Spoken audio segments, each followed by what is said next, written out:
Tobias. What's up, dude? First one in the chat. How have I been? Been great, actually. Things have been going very well. How about you, man? Where is that? There we go. Gonna make sure things look good on the live on the other side. What's up, Kyle? How we doing?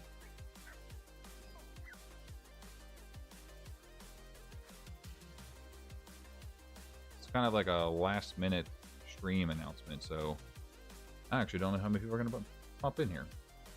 But that's okay. We're gonna have fun regardless. Allison, what is this new top fans thing? This is kind of cool.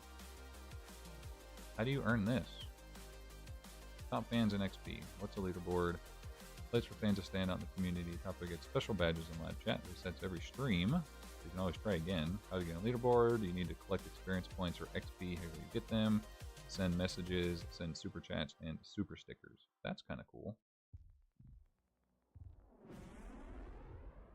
That is cool. Our guest tonight, let's see, my buddy right here, his name is Chance, and he's going to be opening up some packs too on stream. We're going to have some fun. So he's a big Magic the Gathering nerd, but also likes Yu-Gi-Oh! 2 plus Pokemon. So he's a big nerd all around, just like me. We all fit in.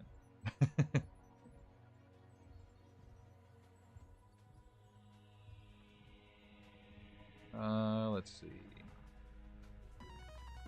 It'll be good. We're going to get rolling here in just a minute. Vinny, Ram, what's up, Ram? Mark, Derek, how you doing, bro? Derek, you're almost at a year. How does it feel to be almost 1 year old?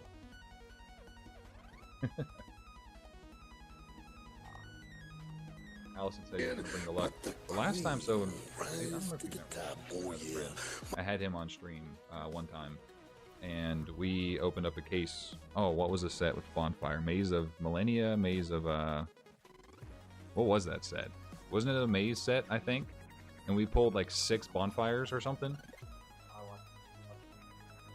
That was insane. I don't know what this song is, but it's kind of annoying me right now. We're gonna skip that one. What was it? Oh, it was a set? Yeah.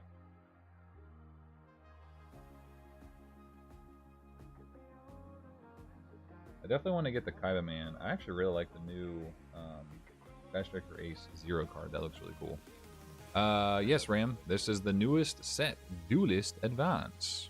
Cappyba, what is up, my guy? How are we doing?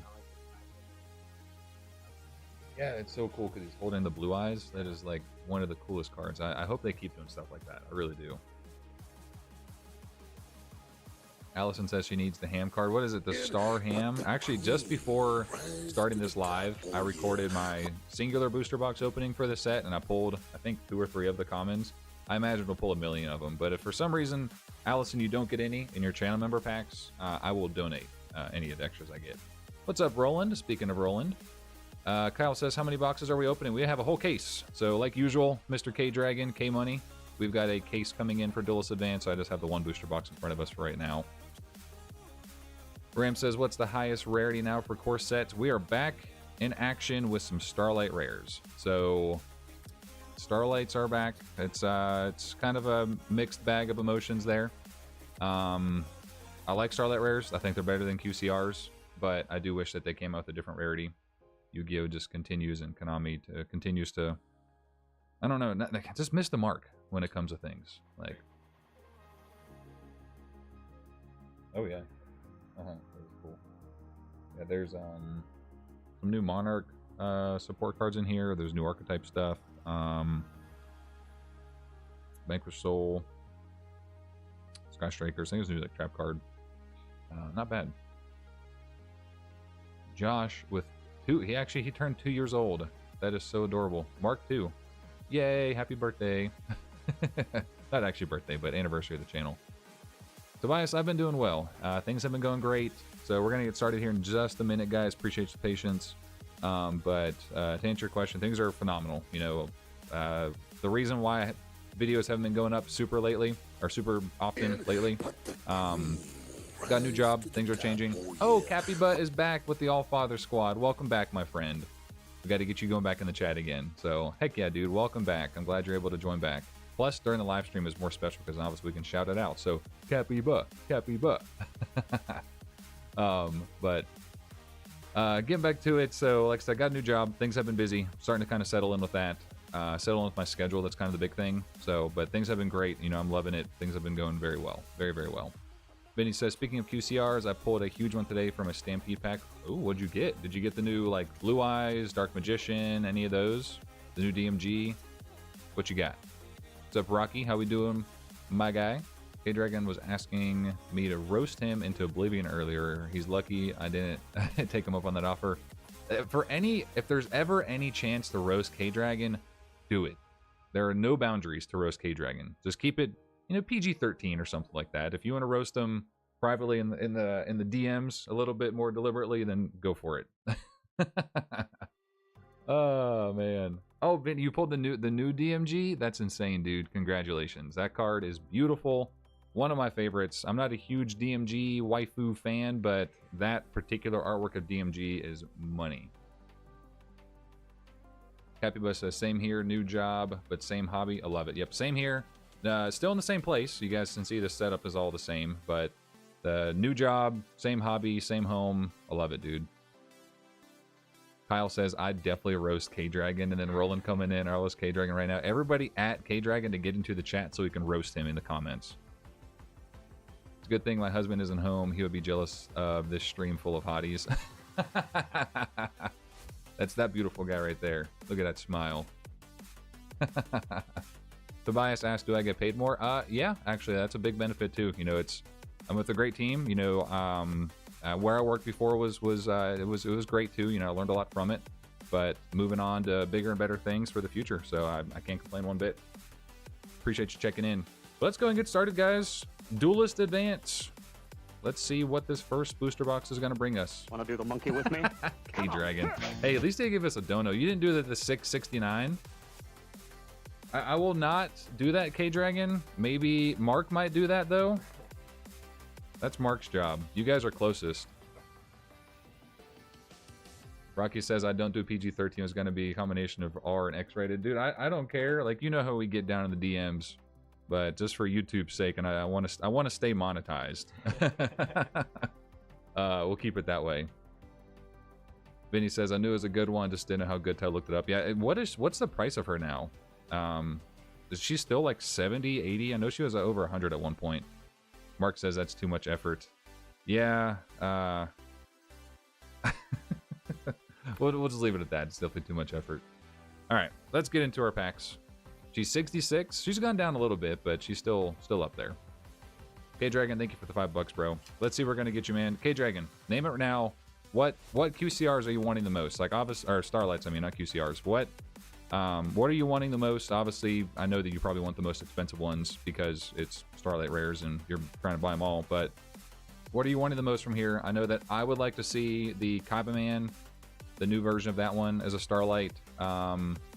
There's actually a new Primite Barrel something dragon that's really cool. Let me see if I can pull it up on. Let's see. Actually, TCG might not even have pictures of it yet.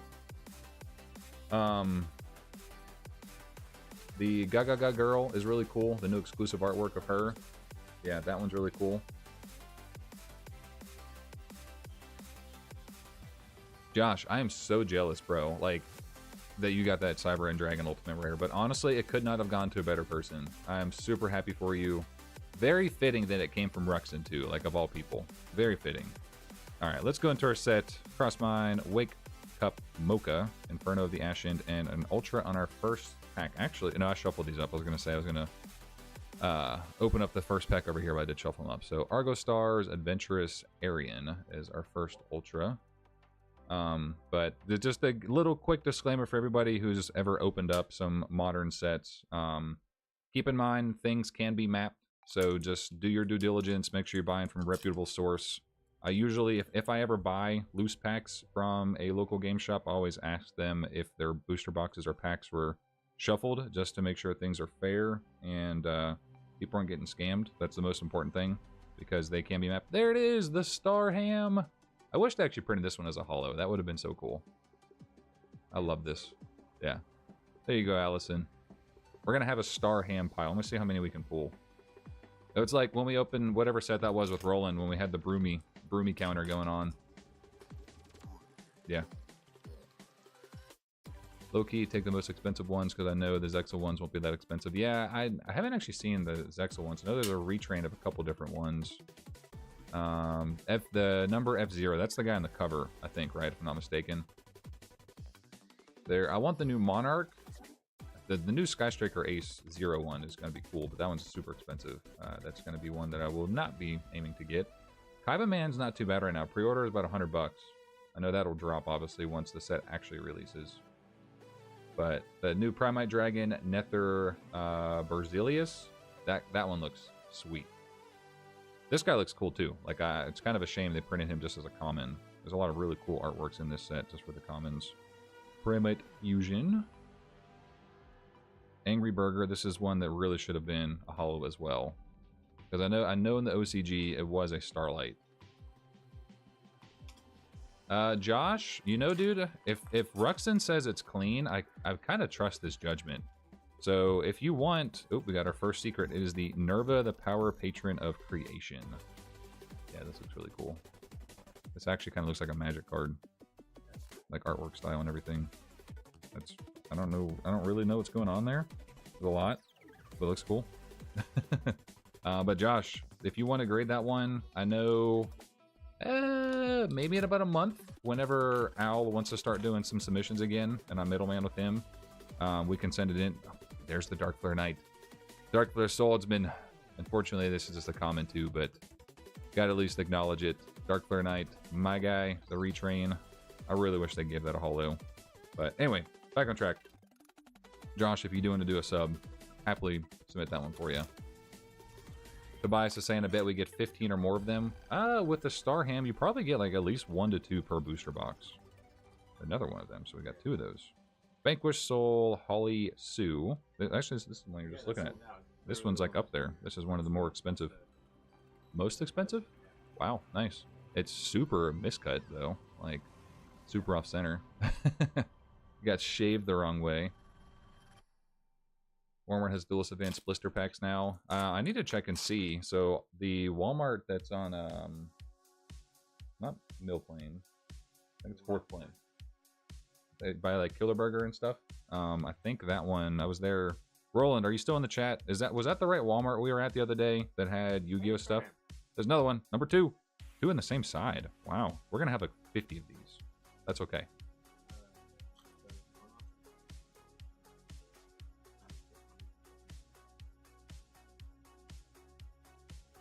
Really?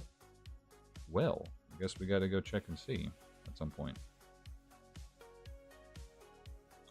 Rocky says if it's clean and well-centered, then you should, Josh. That's a very expensive 10. Rocky, so I actually, you know, back from my recent mail day video, I graded one in a 10, and Josh, I sold it for $4,000. Cyber and Dragon Ultimate Rare.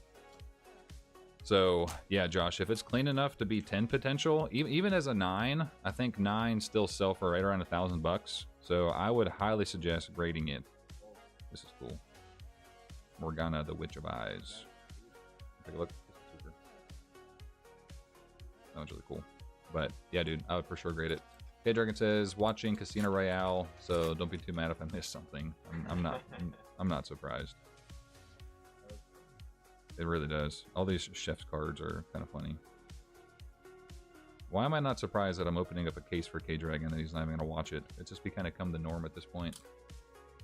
Literally, I was just saying that. So Kyle says K Dragon says he's not gonna pay attention to his case opening. He's like, Ryan, just be my slave and open it up for me. That's okay. I will. Ram says, still think that the cases are mappable. The store I used to buy from definitely chose certain boxes and cases. Yeah, I've heard that cases can be mapped. I don't know for sure if that's been proven. I've actually never tested it, to be honest. But it's a possibility. Gotcha, just let me know when the time comes. Yeah, dude, I got you. Like, honestly, if you want to get it in... Which one? The Monarch one? Oh, yeah. I love any of the Monarch stuff. Oh, that's cool. So it's actually the new Monarch guy. I think that's standing up against Erebus, I believe. He's one of the newer Monarchs, too. Really neat. Yeah. It almost kind of looks like that, plus some Dark Souls vibes or something. Oh. Mm-hmm. Mm-hmm. Yeah. How much starlights, or how many starlights per case? So usually, it used to be one per like 1 to 2 cases, but now that they have the same ratio as QCRs were before, so you're roughly going to get 3 per case. You can possibly get a 4th one, but I don't think we've ever actually had a case that we've opened up and gotten 4 QCRs. I know there was that one, what was it, Valiant Smashers K-Dragon, I think, where we got the combined creation Starlight plus the Christia, I believe. Then that was an interesting set because it was a collector's rare set, and it was supposed to be 1 Starlight per case, and we got 2 of them. Ram, you just donated $100 with me. Come on. Jesus Christ. What are you doing, dude?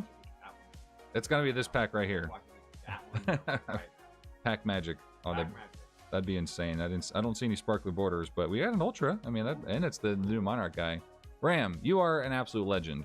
I appreciate you very much, my friend. He is the GOAT. This guy is freaking cool too. This is definitely one of the cooler Monarchs, cooler cards out there. Much love to you, Ram. Hope you're doing well, man. Keep crushing it. Keep being an awesome guy. Ram is just too damn cool. I gotta catch back up on chat. That got me too hype. Let's see. What's up, Craig? Oh, Marshall. TCG Marshall. I don't know. I forget that your name is Craig because you're like your Instagram handle trips me up every time. Hey man, enjoy the stream. Best of luck with the polls. It's past my bedtime here in Ireland, so I get some sleep. Still can't figure out how to become a member, but I'll get there eventually. Craig, you can. There should be a way. Like if you're on the stream right now, if you're still in here, there should be a button that says join, or like it says join now. You just click that, and then it should link it right away. Obviously, absolutely zero pressure for anybody to ever do anything. But if you guys wanted to, you could join. Next, I should brush his teeth too. I believe it. Okay, Dragon, I'm not repeating that one. Saw a video today where a chimpanzee mollywops a capybara and throws it close to 100 feet, nails a kid in the face. Chimp had a cannon of an arm. Rocky, send that one to me. Oh my gosh. Josh coming in with the gift of membership, and it's 7-item stone, an absolute legend that got the membership. Josh, I appreciate you, bro. Very much appreciate it. You guys are showing the love today, and I love it. Oh, here's actually one of the better ultras too. Yeah, this is sweet. The Sky Striker stuff is so cool. The Star Ham again, that's 4s. We got 4 in one box so far. That's crazy. Yeah. Think you can? Give me a minute? Yeah, no problem. No problemo. I won't be able to watch it now, obviously, because we're streaming, but later on. This is also really cool one, too. The guy streamed the Graceful Force, so a retrain of Guy of the Dragon Champion. There's been so many retrains of this one lately. It's definitely be a set for Creed with all this Expo stuff. Yeah, for sure. Creed's going to be eating it up. Ooh, there's our other secret. So this is actually, spoiler alert, I pulled this one for my single box opening. It's the Art Mage Academic Arcane Arts Acropolis. All the A's. This is another retrain too. I forget its name, but it's an original, I want to say like tournament pack card. Left Me just got your 3K member, now it's almost 5K. Just saw that, congrats, dude. We are getting close, and there's a pretty big special 5K opening as well that I'll be doing. So much appreciated, my friend. Happy to have you back. Monarch Perfection, that's so cool too. Ram, you must have worked hard to donate that kind of money. Ram is a hard-working man, and he's a very generous man. Hospitality is unmatched. What are the Starlight Rare ratios? So it's about 1 per 3 to 4 boxes, and then you get about 3 per case. Give or take. You might get 1 extra. Video has been sent. Nice. Nice. Alright, last pack of this box. Let's see if we can get another Star Ham. Like a number 5. The Gagaga Girl Knight. This Gagaga archetype is so just strange. Interesting one.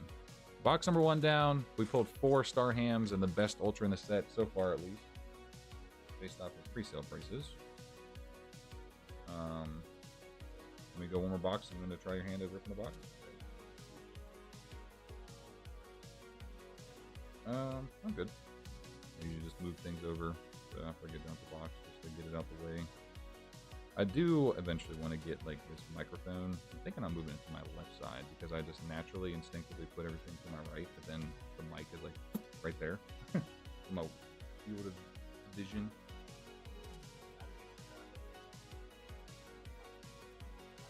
Yeah.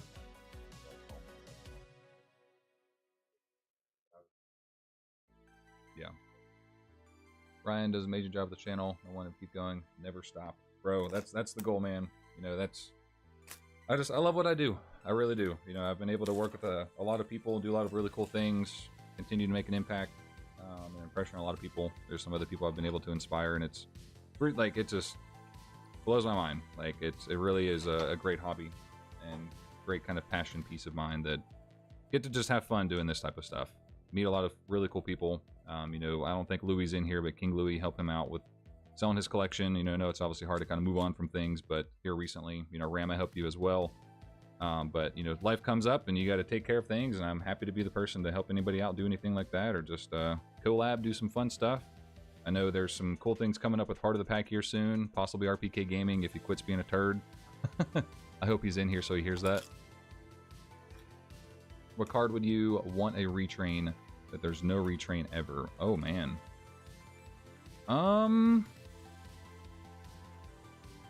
That's a tough one. What has there not been a retrain of? There's been stuff for Flame Swordsman. There's some stuff for like Buster Blader, Legendary Fisherman. Oh man, I can't think of any. Jinzo's had retrains. You have officially stumped me with that one. I'm gonna Starlight rare. Well, Ram, it was second box magic. So K-Dragon, pay attention for a second here. Let's see what we're gonna get. Got the Cross Mine, Archfiend, we got some shiny borders. Here we go. Wake Cup, Mocha, Inferno of the Ashen. Come on, give us a big one. Let's see the Gagaga Girl, alternate art. Give us something. Beck Monster, that's a good sign. It's the Vanquished Soul, Holly Sue. I'm pretty sure that's like one of the best ones in the set. I know it's the best, what, Ultra right now? So that's, let's see. Vanquished Soul, this is pre-sale right now is $319. So yes, K-Dragon, we have done it, boy. We have pulled the #1 seat, the #1 Starlight. So right now it is a #1. I foresee this one staying the #1 because Vanquished Soul has been running rampant right now, going crazy in the OCG. So it's coming to the TCG, baby. Let's go. See, Chance brought the luck. He did. We got to have more people visiting for streams because last time Roland was on first stream, we pulled 6 bonfires. And that is the #1 Starlight in the set. That's insane. Huh? Oh. Leave it to K-Dragon. Half of the case pretty much paid. Yeah, for sure. That is insane. So, K-Dragon, are you... So, now that QCRs are done, are you... There's no Star Ham. Are you actually going to do Starlight Rare collecting? Are you going to get them all? Oh, bro. Yeah, Ram, we got to go back. So, I know a lot of you have been so used to seeing QCRs that we kind of forget what Starlight Rares look like. So, you can actually read the text, the name up there. It obviously doesn't have the 25th anniversary stamp down there. But they look so much better than QCRs. They really do. I am looking forward to seeing what Konami's going to do for the 30th anniversary. I hope they do something unique, something special. But it is Konami at the end of the day, so we don't really know. Gorgon of what? Zillophonia. What the heck? This is a reptile? That is interesting. All right. What is it? Holding like a... Is that some type of weird trombone trumpet weapon? I don't know. Or is that its arm? I don't know what's going on. I can't tell. Yeah. That is an interesting one. That's its arm? I wasn't sure. That is definitely an interesting one. RB Funk Doc. That is quite the name. Okay. Serene Psychic Girl. Has a nice potential on the new meta. Is that so? The Vanquished Soul? Yeah, the Vanquished Soul, from what I'm reading, is just going to be crazy. I'm glad I picked up. There's a Vanquished Soul Caesar Valius Collector's Rare that I got not too long ago. It's the original Collector's Rare that came out, not from Rarity Collection. Was it 3 or 4? That I just one of my more favorite modern Collector's Rares. I got it when it was pretty cheap. I don't know what the price is now, but I imagine it's going to go up. I do imagine it's going to go up. There's the RB Valken Booster. I really like how it has this tag up there in the top. That's kind of cool. Yeah. Unique. It's different. Hopefully a red letter named Starlights like they did for OCG 20th. You know, I wouldn't be mad if they brought that to the TCG, but I don't think they'll do that simply because they did it for the OCG. So, like, Konami does like the reprint stuff, but even that, I think, is maybe too low for them to do that. But I don't know. Maybe they'll do like blue letter text or something. Something sort of similar. Eventually need to take a break to the end of the year. Got some QCRs to sweep up. Then I'll go for Farrah's Rare, then start on Starlights, Collector's Ghost, Ultis, ETC. You're going to do every single ulti? My man with the big bags. Starham. Yep. I think 6. I think so. How about a retrain of Mammoth Graveyard? That'd be a cool one. Yep. A lot of the original stuff. Like, there's a lot of really interesting original ones. Like, think about going back to like some tournament pack cards. Like, well, no, Skull Guardian had a retrain lately. Dang it. I know I saw Axe Raider earlier. There was something else that I saw earlier too. But yeah, Josh, like you said, Axe Raider would be a really cool retrain. Yeah, one of these days I do plan on picking up an Axe Raider Hollow from the original tournament pack, just because like I don't really collect tournament pack cards. Like, if I come across them in collections and it makes sense for me to keep them, then I'll keep them. But that's definitely not at the moment, at least. Ooh, there's our dragon. So this is the Primate Dragon Nether Berzelius. This guy looks sweet. I'm tempted to get this one in the Starlight. So cool. But yeah, my big goals right now, finishing up these master sets. Because I'm actually getting close to Duel Monsters era. I'm almost done. So for the Legend of Blue Eyes, I'm missing Dark Magician, Guy of the Dragon Champion. I think it's left arm, right arm, and the head of Exodia, and that's it for LOB. MRD, I'm missing quite a bit, so it's LOB and MRD really are kind of my holdups right now, which, to no surprise, those are the 2 most expensive sets. And they're just tough to find good prices for some of the older things in good condition. That's really what it comes down to. But most other sets, I'm just about done. And then it's moving on to the expensive ones for GX, so all of the hero ultis and other various things. But one day, you know, once I finish that one, I might go for other collection goals. But yeah, Mark, like you said, every ultimate rare is crazy, and it'll be stuck in GX for years. Like, that's how I feel. Like, I'm actually almost doing every single ultimate rare, because I'm doing GX all the way through Arc V, so that's when ultimate rares ended. Now I am actually slowly trying to do OTS ultis, so those I'm kind of just picking up as I get them. We got Archmage Greflayer, kind of cool, kind of not.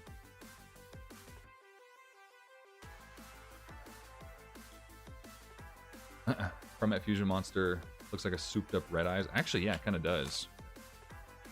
I like that. It's a good description there. Did we pull a Starham, then I missed it? No, never mind. Those are the other ones.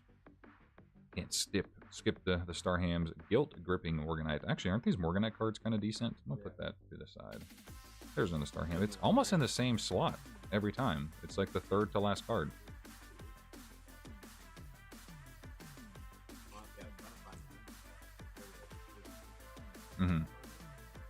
Really? We'll close with that.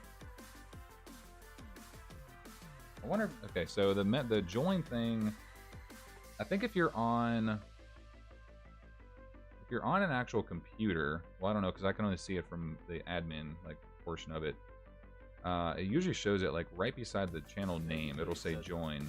But I know, so I don't think Craig is still in here. But if you guys click, for anybody that ever wants to join as a channel member, if you click on the description of my video, the very first link, that's where it says join as a channel member. And that's how you can click, and it should take you through the steps to join there.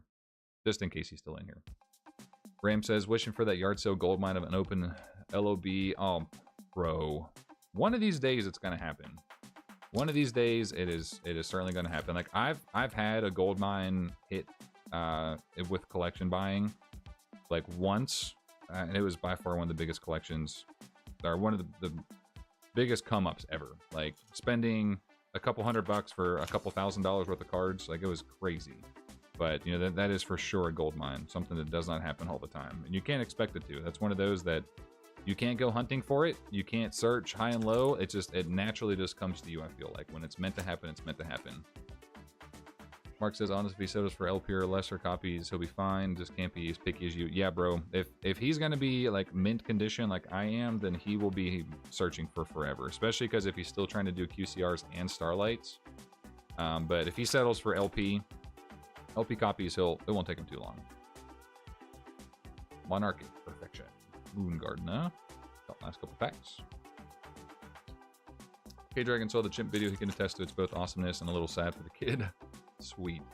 Then he says, I picked up my first OTS ulti a month ago. Dark Fusion from OTS 27. Dude, that Dark Fusion, like, I don't typically like cards that are almost all texture with, like, very little attention to the detail on the actual monsters in the artwork, but that one looks sweet. Tobias says, why do I stream on Wednesdays? Yeah, like Mark just said. So it's OTS anytime a new set drops. My local shop that I partner with, Top of the Line Games, which I shouted them out in the channel, or the video opening before this one, but which I got to give a shout to them, of course. They're the ones that I partner with for all of my case openings, all of my booster box openings, for the most part at least. So if you're ever in the Portland or Pacific Northwest area, go check them out. They're an awesome group of people. Hey, did you just join? Chance just joined as an Allfather member. You got to remind me how to pronounce your dang name. Zoxus? You're gonna have to tell me how to do that again before you leave so I can shout it out at the end of the videos. Yeah, oh, there's the Kaiba Man. Dude, that looks sweet. So cool. Now this is not the Starlight, of course, but actually we do have another Star Ham. Hey, with the Star Ham. Let's go Star Ham. That is so cool. I love this so much. I don't collect a ton of Modern, but this is for sure one I'm gonna have to grab. And it's probably not going to be too expensive. There's no way. That is very cool. All right, I'm going to clean up, and then you're going to take over, sir. Oh, yeah.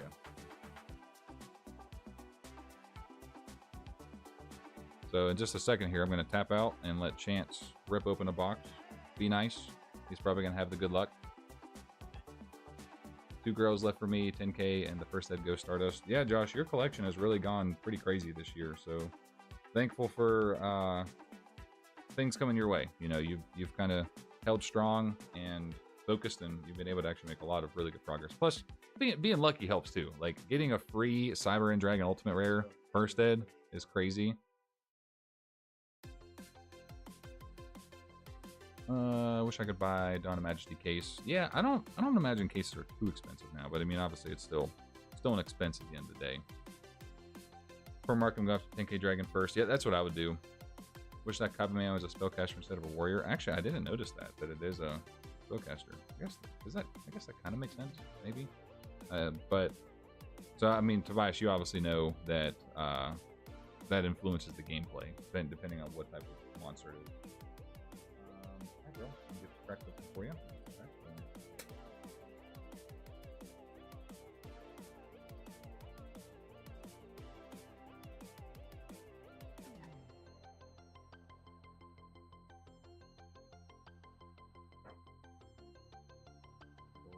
Shuffle of the Packarunes. And then how I'm splitting it up, so like you obviously know the difference in the rarity. So any ultras and secrets I'm putting here. Supers are just kind of going in that back pile. And then you can. No, I'll pay attention.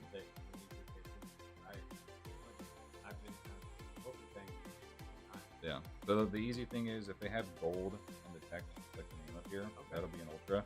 Like you'll see, how this one's non-hollow up there. So the gold up there will be an ultra, and then the secrets kind of have that diagonal pattern, like the Kaiba Man one does. Diagonal pattern. And then you can put the comments wherever. Like you don't have to put them there. So like I usually sometimes I'll just kind of stack them to the side, but you know I'm not gonna tell you how to do it. You can figure out how whatever works. Good luck. Chance is gonna take over for a box.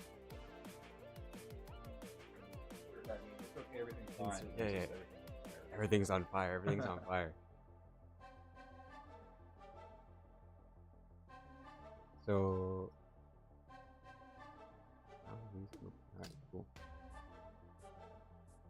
It's a little bit different. So, like Yu-Gi-Oh cards, I think they're the only pieces that feel really cool back.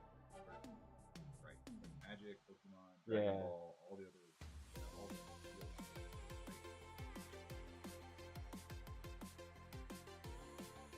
The Regent Cycle.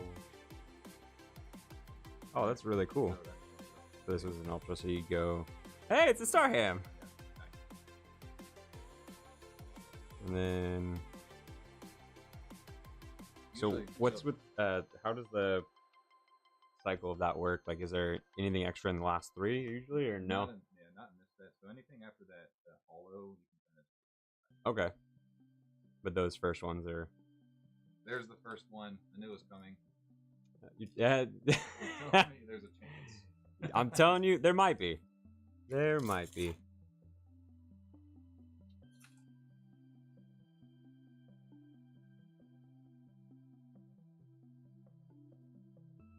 You should.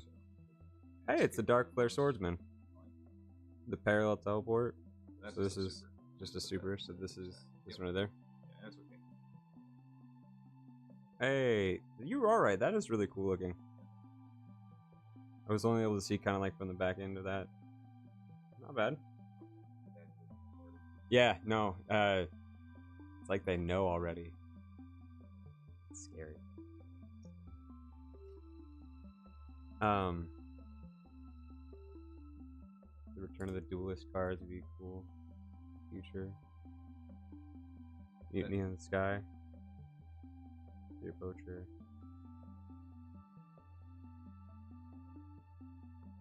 I really like that. Oh wow. That one's the super. So it just goes up there. Nothing cool.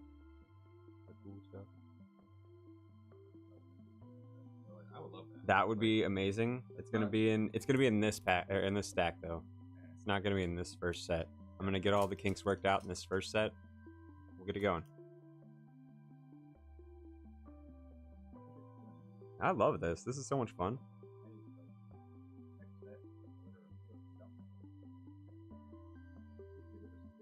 I accidentally grabbed the that's a secret. Oh yeah, it does. I really like this. I like the diagonal pattern to it. I like all the diamond like texture patterns that they have to this too.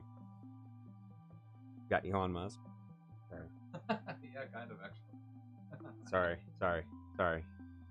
The first time I ever got introduced to an actual like flamethrower was I had a friend bought the one from the Boring Company or whatever. Elon Musk's like subsidiary company. That was so cool. Didn't those like sell out? Yeah, they did. The hand, I appreciate that. It got a little scratched up this week because some unfortunate business with my puppy dog, but he's all right now. Oh look, it's that Lunalight perfume dancer. This is really cool. I like this. I like the foiling on this. It reminds me of an anime that I've been watching a lot lately.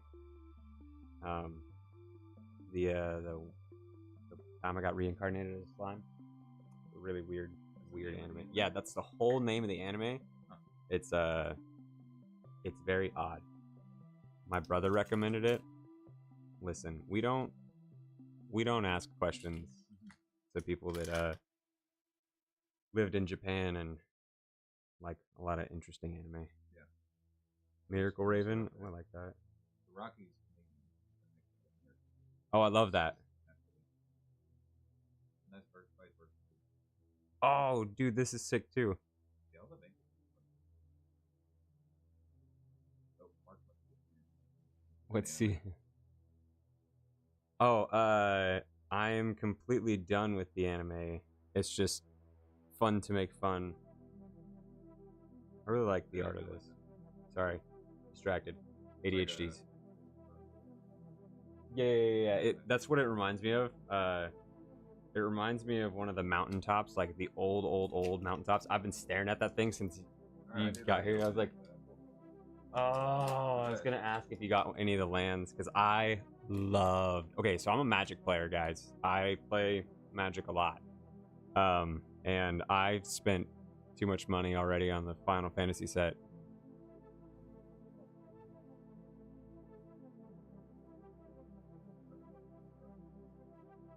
Teleport Fusion, Steel Spring Sacrifice, Prototype Mechanic. Ooh, this is really cool. Ultra. So that goes in this tiny pile right here. Angry. Okay, so I love this because the foiling on this is so well done.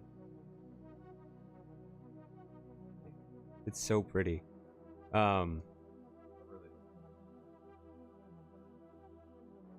I wish that they would do a full art anything. But I'm also like so big on the full arts even with Pokemon lately.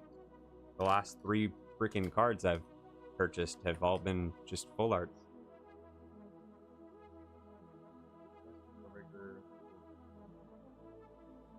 My daughter pulled a Stardust from the first box pile. That's why I feel bad because I was gonna get it. Oh, it's funny. Has the set an empty? No, it's not gone downhill. I think it's so much more expensive now. We won't hold it against you for being a Magic fan. Hey, rude. I mean, fair, but rude. This is really cool. Dude, I like this a lot as well. There's a lot of a lot of the Yu-Gi-Oh stuff that I've seen lately, even when watching your streams, has been really cool to like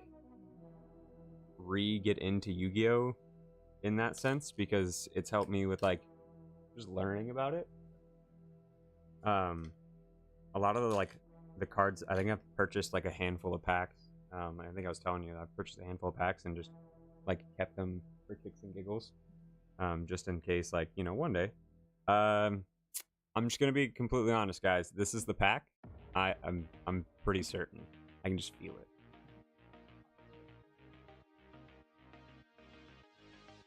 Super Quantum Black Layer. I really like this. It reminds me of the Sephiroth card that's currently out. Don't talk to me about it. I'm very sad right now.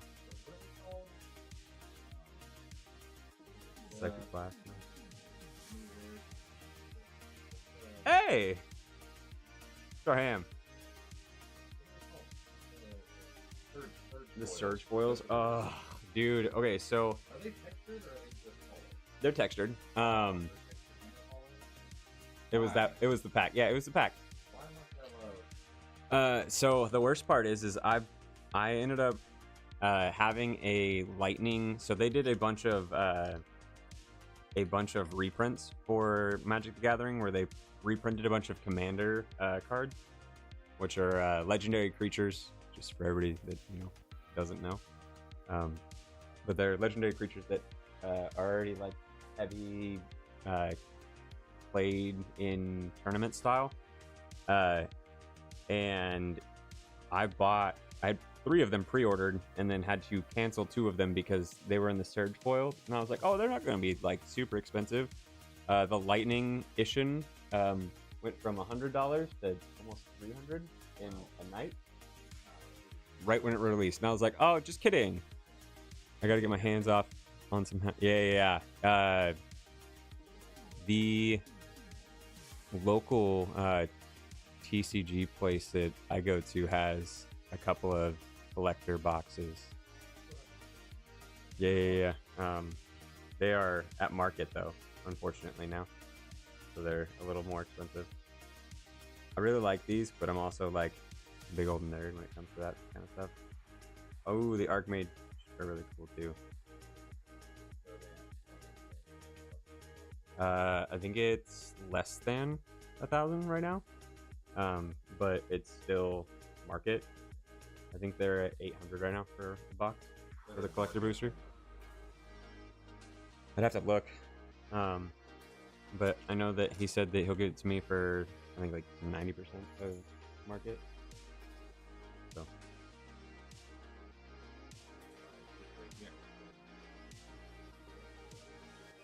Tobias is. What's my favorite commander? Oh, yours is Corvold. Okay, so I built the Corvold deck, and then I had to take it apart because people don't like me destroying my own things. My favorite commander is it's Post Malone's Kirk, but that's because I like to ruin people's day very quickly. Lately, I've been playing a lot of Animar, which is so much fun. Hey, the Galaxy War Drake. And I got my younger brother into Magic a couple of months ago. Oh, I guess it's been longer than a couple months ago. It's been over a year ago now. And we got him a Muldrotha deck, and so we've been going back and forth with building 2 of those and playing them against each other. Any TCG, probably more than Kyle. What's your favorite? Yeah, Magic is really killing it with the collabs. Yeah, no, they have all the Universes Beyond stuff is just insane. I'm pretty stoked about all of the. This one's opening funny. So my brother-in-law that I was telling you about that going to Japan, he asked me as soon as they release it if I could buy him a box and send it to him, and I was like, yeah, I got you. Because it's his favorite. This Dark Flare Swordsman is so cool. Yeah, that would have been really cool. You were saying something about which would be really cool to be reprinted. Did you think about the Ant Queen from like the old Weevil kid? Oh. The Great Moth? Yeah. It kind of has some weaknesses. This is really cool. I don't think it has the modern. Could be wrong, but I know it has like Great Moth. Great Moth. But I don't know. Who's a special guest? Hi, I'm Chance. Nice to meet you. Okay. Hi, I'm Chance. I like warm hugs. How come it isn't you and Roland? Or how come it isn't you, Roland? Roland. Yeah, he's busy. You guys have my smiling face right now. The Ant Queen has a retrade card. Oh, okay. Roland, are you gonna be down this weekend? Are you off Friday? Rogue Champion. Really like that. Oh wait. Good possibility, yes. There's an Ultra. I really like this one too. How useful are the trap cards in like modern Yu-Gi-Oh?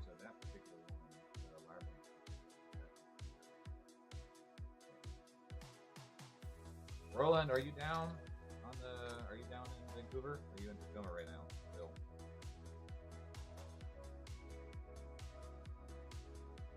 Vanquished Soul. This reminds me of like trying to play Guitar Hero as a kid and not understanding how to hold the guitar. Oh my god. I actually did that.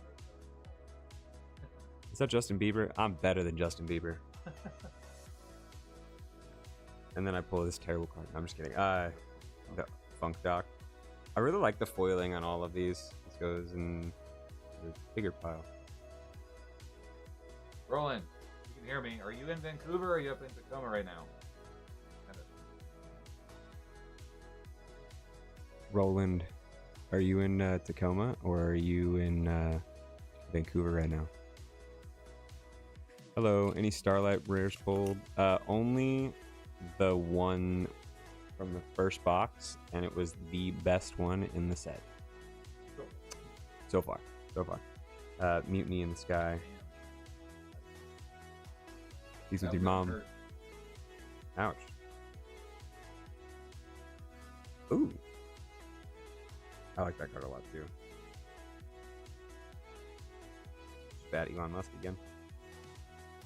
And this is super. Learning. We haven't had any Star Hams in a while. Oh yeah, I'll be in Vancouver tomorrow and staying for the weekend. Nice. Saturday's still on if you want to come Good over. luck, damn. He says Saturday's still on. You're welcome to come over if you'd like. 12 o'clock is when Maggie said. Color that on. CardBreaker. Teleport fusion. This thing looks like just a very cyberpunked out Wukong. Just throwing that out there. I think there's Oh! actually- This is really pretty. Our man. Doing him dirty. Right.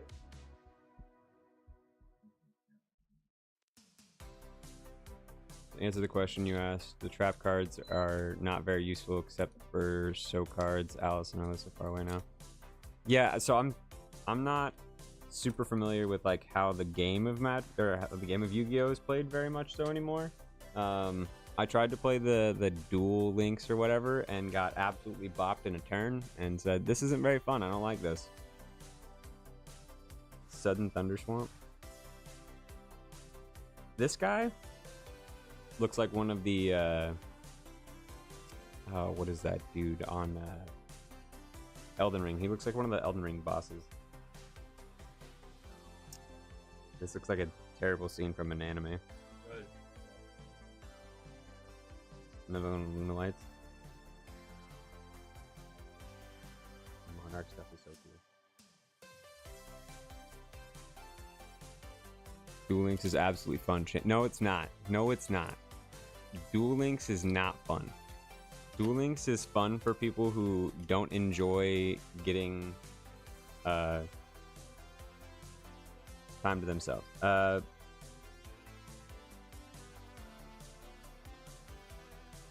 Oh, this thing is the Go-Go Goblin.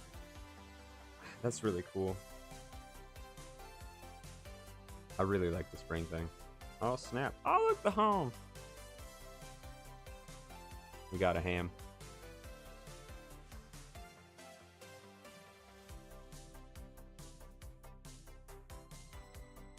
We got another star ham. That's why you should play Master Duel instead. It's much better. Just ask CardBreaker. You definitely won't like modern Yu-Gi-Oh. Yeah, that's probably right. You're right.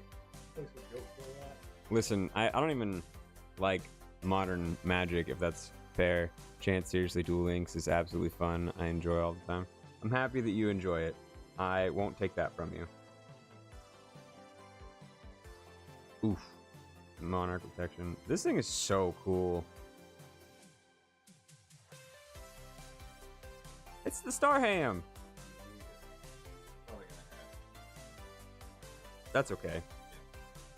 He's so cool. We're gonna have. You can make one of them shadow box cards out of him. Oh yeah. You should do that. You should see how many you can get, and then every set you should do that. When you do one of these card openings, when you get like a bunch of one specific common one that's like moderately decent. Yeah, that also looks kind of cool. Do one of the star box or like the shadow box sets. Miracle Raven. Probably. Oof.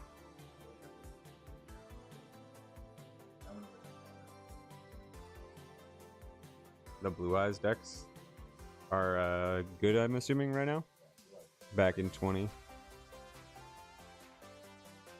We have 4 packs left after this. To play modern Yu-Gi-Oh, you need master's degree. Yeah, listen, that's not me. It's not me. I have a match. That's true. Heroic Champion. That's pretty cool. I like all these like Hitsume artworks. Yeah. The Gaga. Dude, these are super cool too. This reminds me of the old what's that one duel set that they did? It's like the dice or whatever. The dual dice. Yeah. I love that. That reminds me of like that entire set. Yeah, you showed me last time I was here. That was so cool. It's me trying to play Guitar Hero again.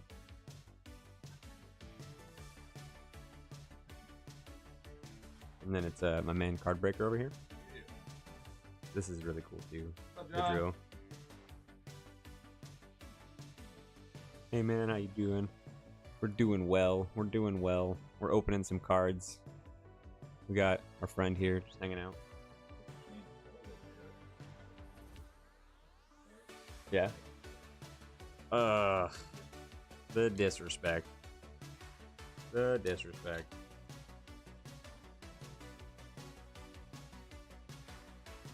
This makes me laugh. The spirit poacher.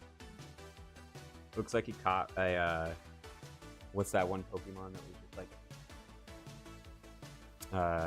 Meowth evolved form. Yeah, it looks like he caught a Persian. You got a Mine Procure. Ooh, that's really pretty too.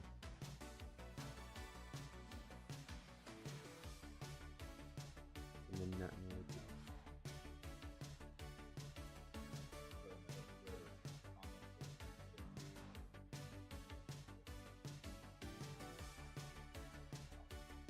Basically, he's the winner because. the crown thing is because he donated and has $100, or because he donated $100. It's based off of Last pack magic. Good luck on your polls.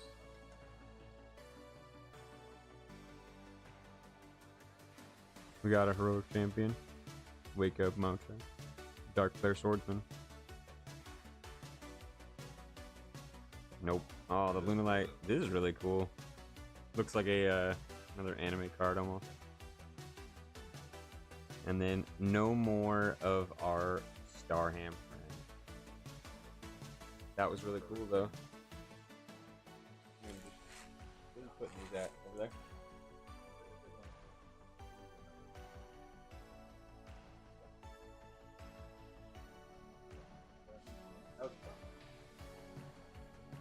All right, Geeky Man is back. Ram, to answer your question, so the purple badge thing, it resets every live stream, and what is it? Oh yeah, it was Crystal Beast. It was maybe it did. I know that particular scene I think happened, but Ram, like I was saying, it's based off of the amount of conversations, like how many times you chat during a live stream, and then based off of donations too. So if you donate a bunch, then I think you get a higher rank on the crown. So donating $100 dollarinos will do that. Crazy dude, I greatly appreciate it again, man.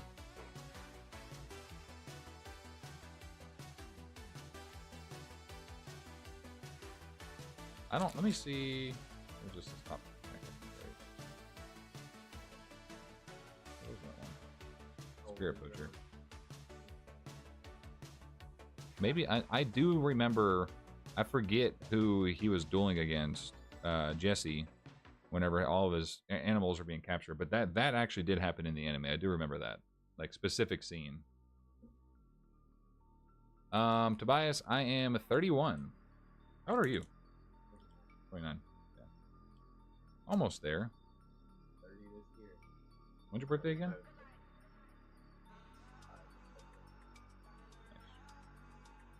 Actually, we're 1 month apart, so I'm January 26th. Yeah. Yeah. I think we had this conversation before. I don't remember. Yeah. 1 month apart.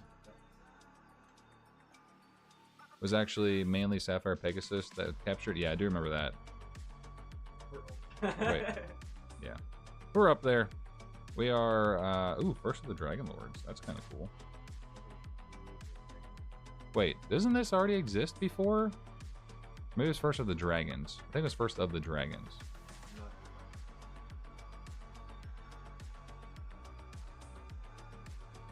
I feel like, that's okay, dude. Age is just a number. It all depends on how you carry yourself and how young you feel. And the good thing, collecting shiny cardboard keeps us young.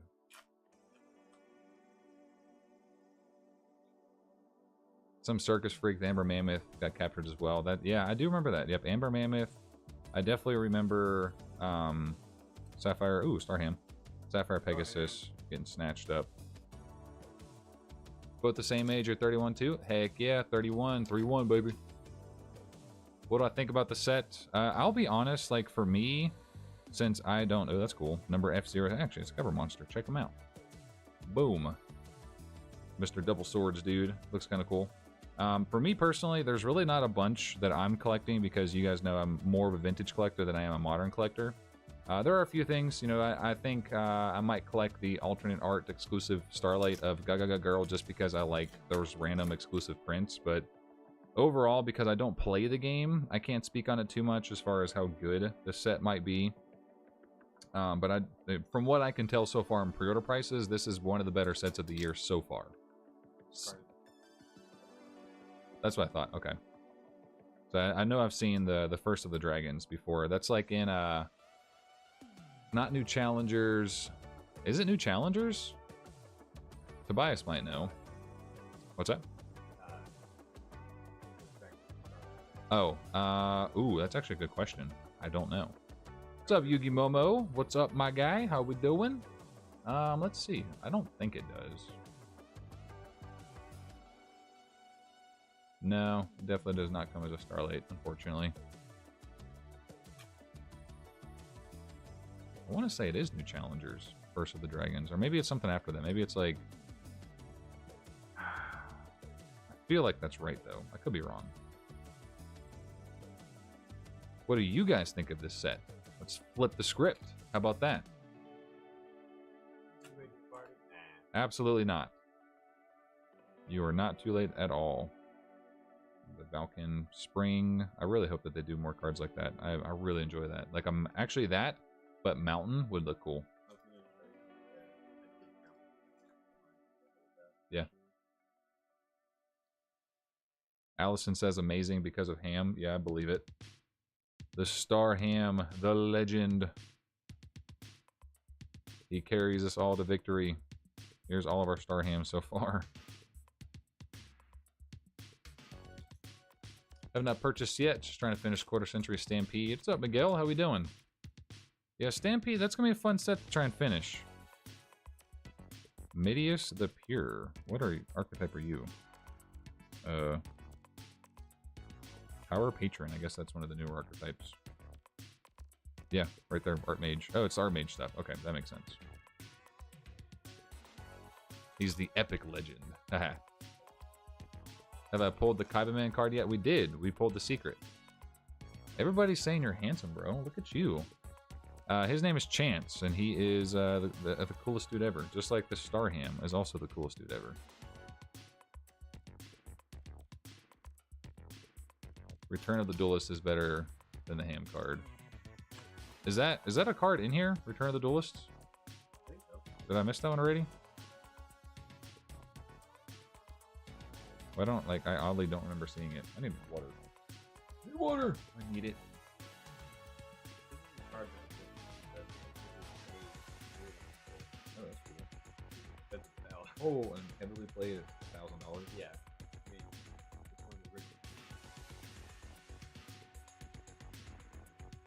You bashful. I've worked with Yeah. Blue Eyes is tough to pull. That it is. I have pulled. We got the RB stage landing. That's kind of neat. Reminds me some like vintage Transformer vibes there. It's kind of cool. I think I pulled one of those Blue Eyes for who did I pull it for? I was a channel member. Oh my god, Derek. Pulled it for Derek, and then I got one from a mystery pack from Heart of the Pack too. It's a common. You have opened at least 10 or more. Okay, I feel bad now. I just gotta pay attention. Just gotta pay attention. Oh yeah, I'll get called out all the time. It don't bother me. Have fun and poke and prod at each other. Keeps things interesting. Not in a weird way. There it is. Oh, okay. Oh, so wait. This is that the Heroic Champion Excalibur? Is that his helmet just like destroyed? That's kind of cool. I do like that.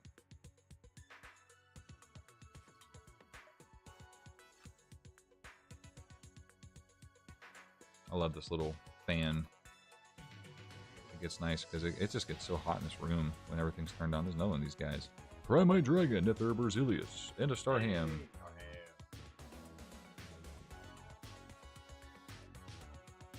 I need somebody to keep track of those. We're going to count the Starhams after this, and then somebody's going to help us keep track of the numbers of them. Every time we pull one, somebody's going to update the number in the chat. No pressure, or obligations to, but if you want to, just to keep things fun. Allison says, you know what helps with being hot? Allison, I don't think YouTube would like me to go shirtless on stream.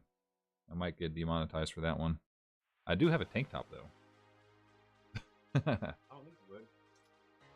I don't know. Like, I think for male audience or for the I don't know. I don't know what YouTube would do. I don't know. Take a chance. Kudos to you. I tip my hat, my invisible hat to you, Allison. I feel that anytime I wear a hat, like I have to keep it on, because I get really bad hat hair. Yeah, Roland's thinking right. We'll call it a hot take. Allison says, can't blame you for trying. Yep, good try. Mutiny in the sky. Ooh, there's the Gagaga Girl. Now it's not the alternate, like exclusive starlight, but that is nice. This is the Gagaga Girl, so an extra ga. Love that stream when they send you all those old jump and tins and loose cards. Steve, yeah, that was a good deal. Steve was a legend. Man, that stream was fun. That was like a 3-hour live stream of going through his collection. That was quite the motherload of cards. That's for sure. The Funk Doc. Shipping error. 3 packs.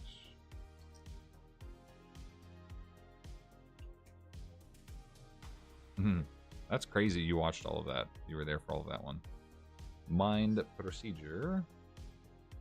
Angry Burger.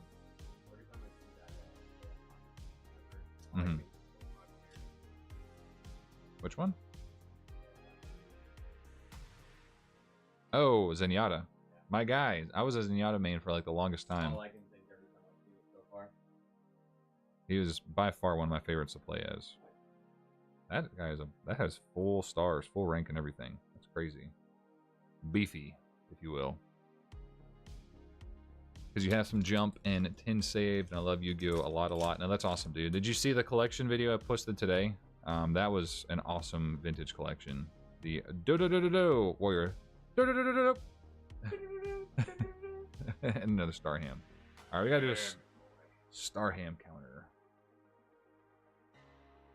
Pack wrappers up the way.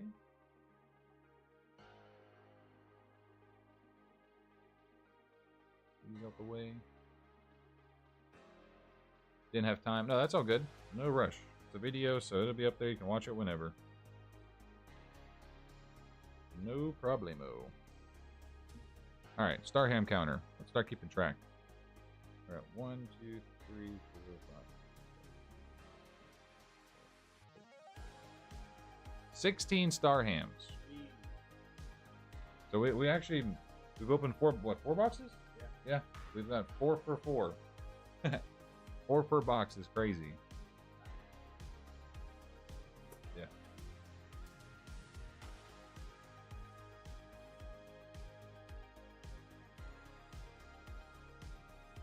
I wish I had this fan when I did my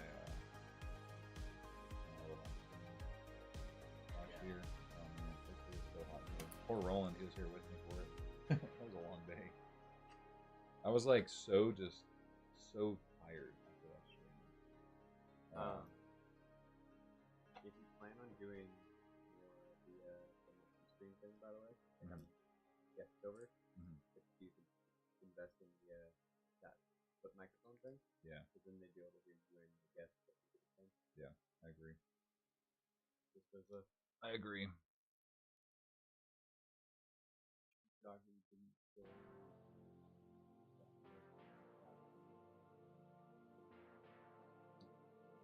Smart, yeah, because we had the Sacred Beast from GX, but there are no technical God cards for 5Ds or any other series for that matter.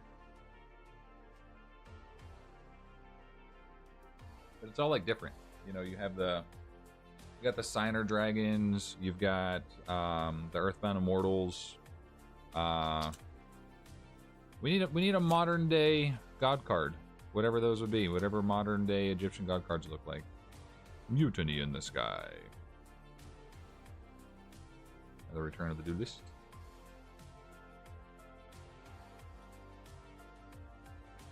Hopefully you pull me a beautiful OTS 28 Blue Eyes. Man, I am so excited for that break to come up. We're just waiting. So I don't the person that I bought them from for us, they were supposed to be delivered today, but apparently in the UK, Royal Mail likes to do this thing where they play a game where they say they tried to deliver their package, but then they actually didn't, and so it's just the delivery drivers being lazy. And another Starham system. Number 17. Let me keep track of it. Starham 17 counter. Allison, I'm putting you on the spot. But anyway, so people have kind of confirmed that before, so that's why I'm saying it. There's another one of our Eidos, the Underworld Monarch. 17. Dude, I am so antsy for that break. Because we got 2 boxes we're opening. So we should see, I think, roughly 2 Blue Eyes per box. I cannot wait to see how the Euro copy looks in person. I was actually really hoping Total Games would have had one in their store today. Number 18, Starham. So I could have picked one up and shown it on stream. But they did not. No OTS 28. Or at least any of that have been sold. Ram, you gotta calm down, bro. Coming in with the 5 gifted memberships. Rolling one it on his other account. Oh no, wait, that's your... I don't remember at this point anymore which one it is. Appreciate you, man. You are an absolute legend. Everybody send some heart emojis in the chat for Ram and wish him a good night at work, because you work overnight, if I'm not mistaken, right? But send some heart emojis, because Ram is awesome.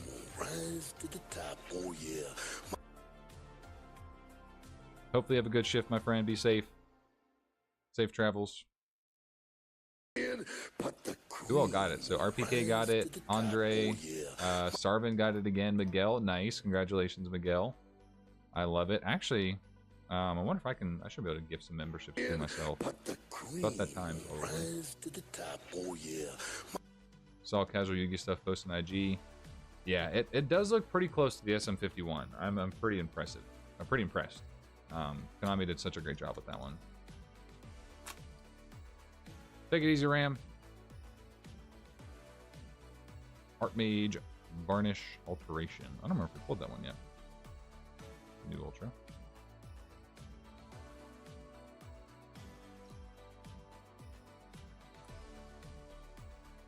Alright, we are halfway on box number 5. It looks like there are 2 Starhams per side. At least that's how it's been so far. Yeah.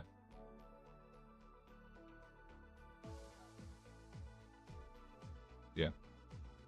1 so far. We should see 2 more. Yeah.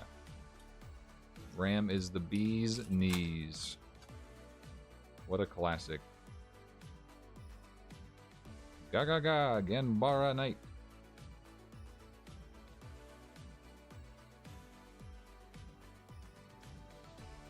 That's crazy how expensive that is still. I mean, I guess crazy is maybe the bad word for that one, because it's a Blue Eyes. It's the first like actual ulti.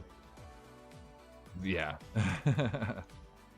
It's a TCG English Blue Eyes of the SDK art.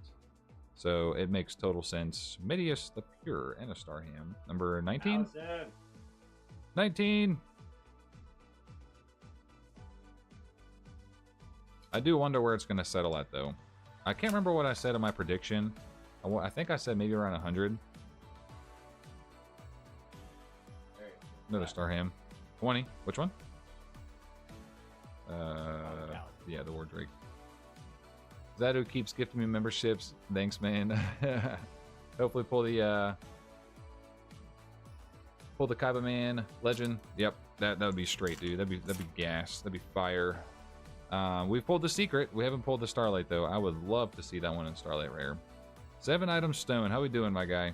Hopefully you're doing well, man. Keep up the great work. Keep working hard. Allison, yeah, we're 20. Listen, guys, I'm all girl math here, trying my best. Girl math is very much a thing.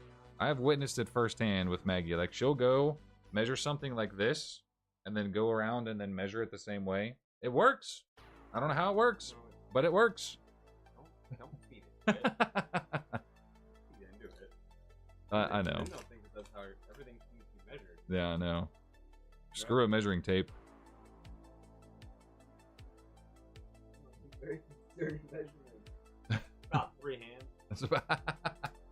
It's about 3 hands long. Well, what do you mean? Like my hand or your hand? Yeah, like 3 hands. Duh. what does that even mean? I got big hands, so is it like my hand or is it like Ryan's hand? Or Yeah. Ryan's hand is 2 times bigger. Allison says, don't question it. Doing well, bro. Much appreciated. Same to you. Yeah, man. Much love. After the dark. Dragons.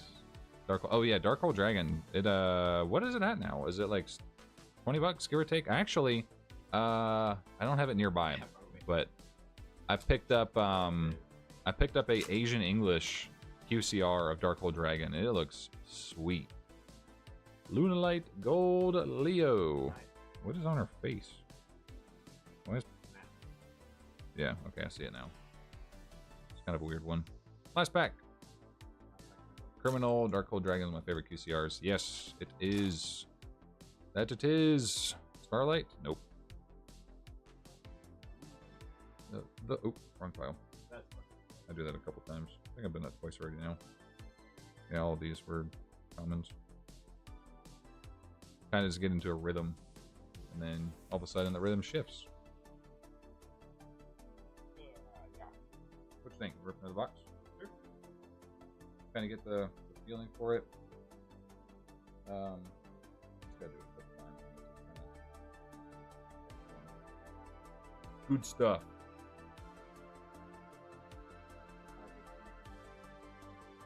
Yeah, the X-Tox Hydra is really cool. Yeah, the what is it? That is Dark Hole Dragon. Not Monster Mayhem. Dark Hole Dragon was... I don't know. It wasn't Monstrous Revenge, was it? What set was that? No, it wasn't Monstrous Revenge because it came out in Asian English. And they didn't do that set for Asian English. I don't know. Mark, where you at? I know Mark would know.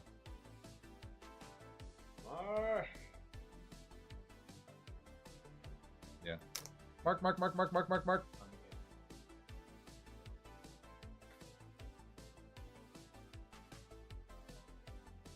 Was it Age of Overlord? That kind of makes sense, maybe, Roland. Was it really that long ago? That's crazy.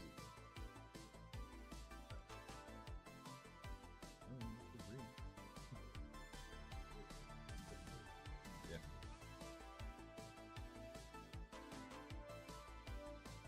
Alright, bro, you gotta pull Starlight right now. Yeah, but you can pull the exclusive Gagaga Girl. That would be a cool one. Alright, guys, Chain's gonna take over for this one. Good luck! We're gonna pull it, I guarantee. If we don't, it's Ryan's fault. Yeah. If we don't, it's CardBreaker's fault. He did it, not me. Chance will pull the second Starlight? Yes. I like that vote of confidence.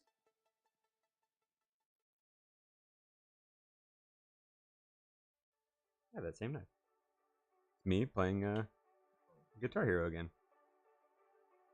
Ooh, that looks so cool. I love all the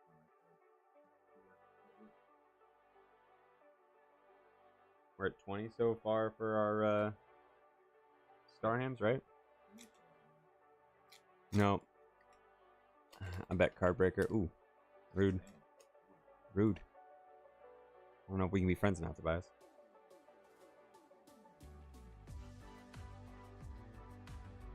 This is also pretty cool. The Zabra Knight. That is a lot of bees. Nice. Hey! 21. 21. What's 9 plus 10, everybody? What was... Nobody gets it. Sad days. 21. There we go. It's a meme. It's a little kid. Their brother's like, what's 9 plus 10? It's like, 21.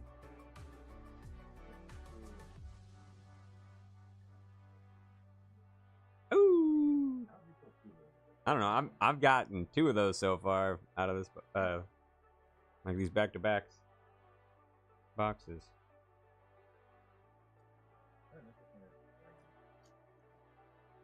It reminds me of the. It reminds me of like a cross between the old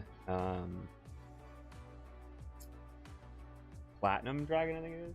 The old, like, I don't remember exactly which set it was. Maybe 5D, like early 5D. But the Platinum Dragon that Blue Eyes what became. It was pretty cool.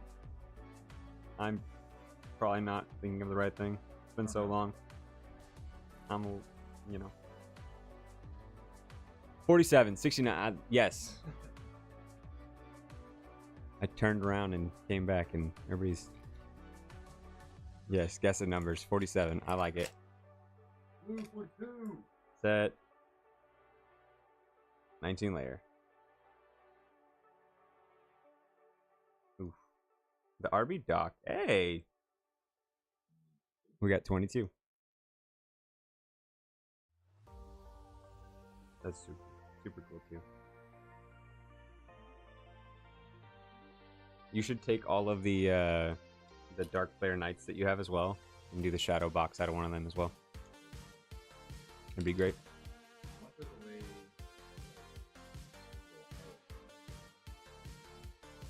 You can do the stickering. Yeah, you can do stickering. There's like a... I can show you.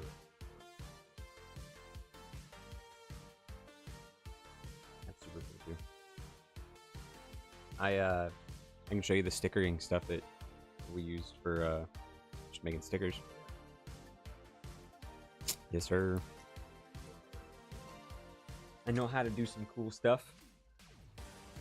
I may be, you know, Yu-Gi-Oh! Illiterate, but I know how to do some fun things. Woo! Man, I'm super stoked about seeing this.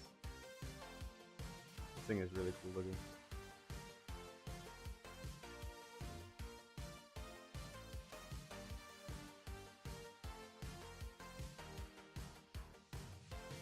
I like your jams. Hey Chance, what is your favorite color in Magic? For myself, we would say green or black.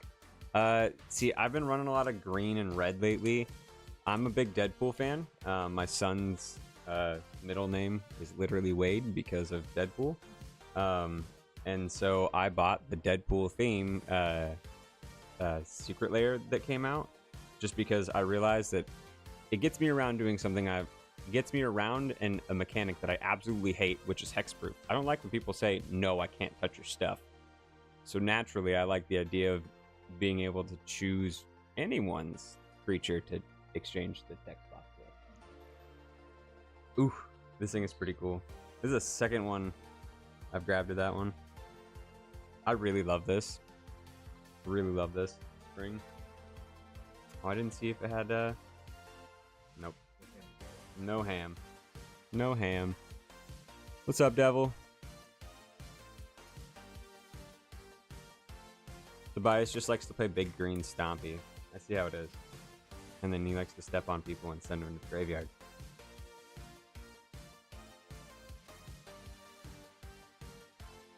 Vanquish. Oof. This thing is really cool too. I would say CardBreaker would probably be a big green stompy boy fan as well if he played Magic. Just saying.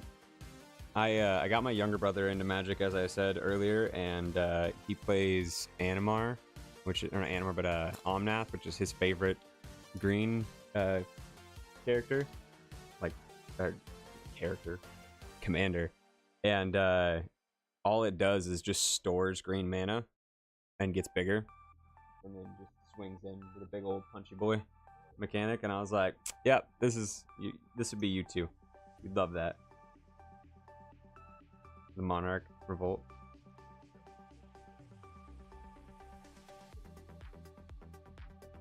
I would love one. Sure.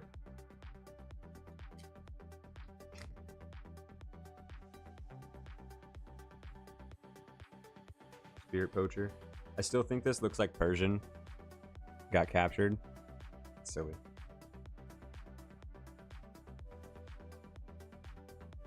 Oof. The Lunalight Dancer is really cool.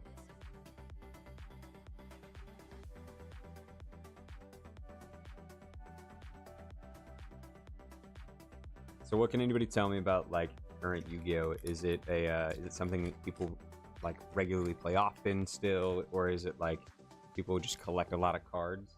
I know that I myself am a collector of like Pokemon and Magic cards, but Yu-Gi-Oh is something I used to play when I was a kid. I love the green because of the token makers and yeah, you would probably really like playing green, white, black then too. A lot of people play green, white, black and do like crazy token builds with that. Oh, this is really cool. This is the second one you pulled, right? Yeah, this is one of the ones you pulled.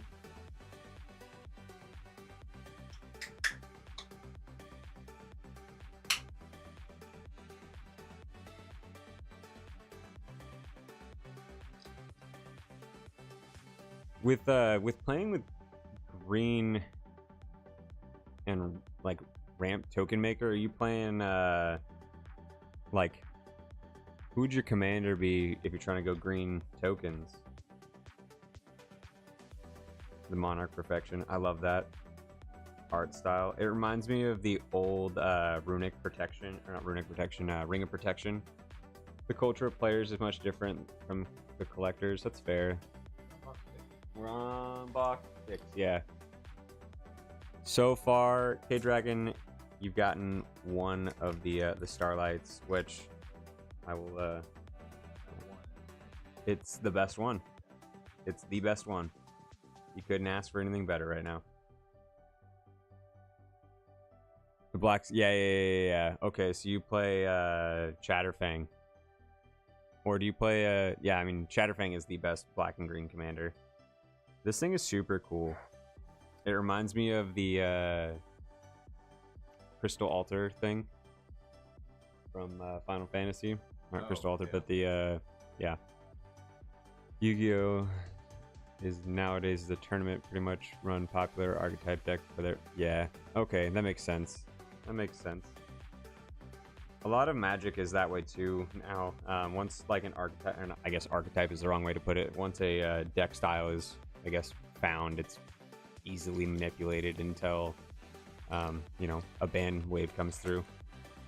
With them reprinting and printing new stuff constantly, it's just the ban cycles are crazy right now.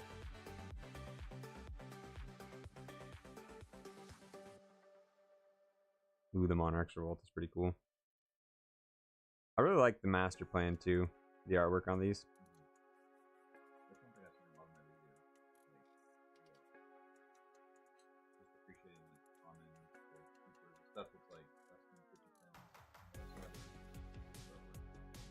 They are. I really enjoy, like, one of the things I do enjoy about like the cardboard, even per se, is just being able to see the complexity to how much of like the art the artists went through. Like, you gotta imagine how often, or how long these people sit there and just painstakingly go through all this art. That is another one. Very nice. I really like this card too. This reminds me a bit of like an old Final Fantasy card. Hey, we're at 23. We're at 23 star hams. I repeat, we are at 23. I want to take a picture of that the spring kanji or whatever, or not kanji, but the katakana that's on there, and send it to my brother-in-law and be like, what does it say? Baroque champion. If anybody reads Japanese, can they tell me what that says, please? Thank you. Oof. I like that as well. The drillers are pretty cool. This makes me think of a mimic, and I don't like mimics. What is one strategy you're drawn to? The artifacts. So, okay, I'm gonna out myself on this one. I have this disgusting desire to not take everybody else's stuff per se, but I really like the idea of killing your stuff and then taking it from you. So I don't mind if you play big things. It just know it's not going to stay on your side for very long. The art mage. I really like these art mages. I really like all of the like that style.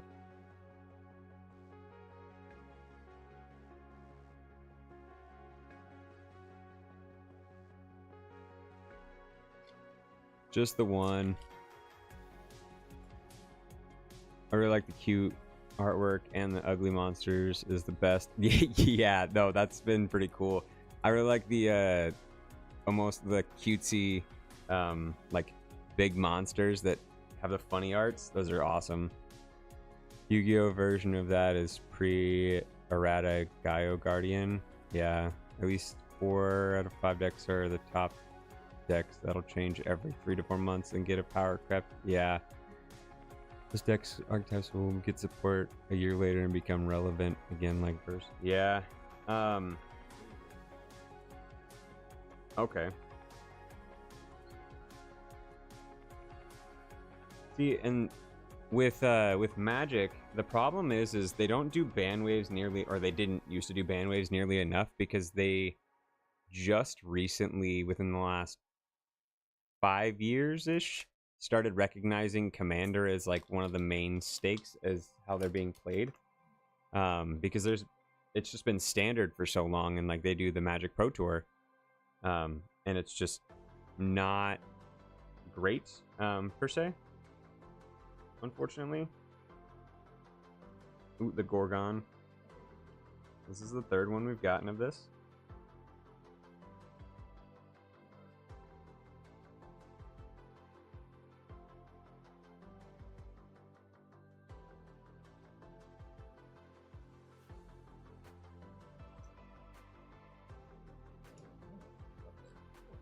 And you pulled 3 of that. I see the type of cards you like are like Turgid, God of Fright. So Turgid is a lot of fun. I have been banned from 2 of our local I've been banned from our local card shops in 2 different places from playing Commander Knights with Turgid, because I have a Turgid deck that ends the game in 3 turns. Is competitive Magic expensive? No. It can be. If you choose to buy like really big game-changing cards, yeah, it can be. But no, I have a deck right now that is a $35 deck, and it's never lost a game, even against a high-level CEDH like top 10 deck. Oh my goodness. Shit. Holy snap. Listen, that was... Wow, that is gorgeous. That is, I think, the second best. And let's just appreciate our Starham for a second. Starham. It was in the other pack too, the Starlight, wasn't it? The last one. Yeah. Oh my goodness. Wow. I think that is the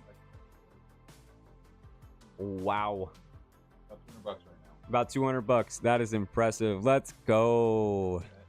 Let's go. K-Dragon, look at that. Look at that gorgeous thing. Let's go. Here you go, sir. I have never in my life until just now. Let's go. Looks like I bet. Yeah. Listen, you didn't bet on me. I'm sad. That's impressive. That was really cool. I at least want to get the secret rare, but that's Starlight. I might go That one's really, really impressive looking. I like that a lot.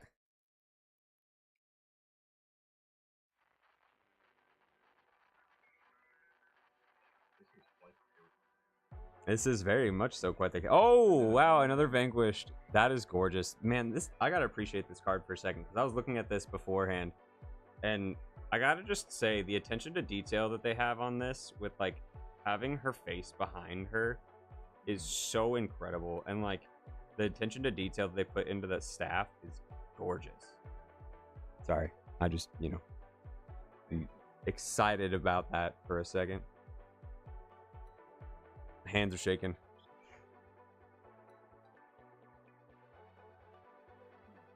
Yeah, that was impressive.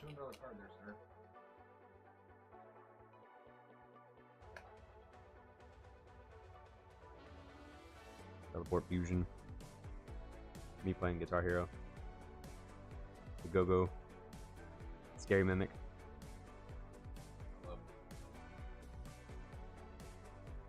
That's insane. That's insane.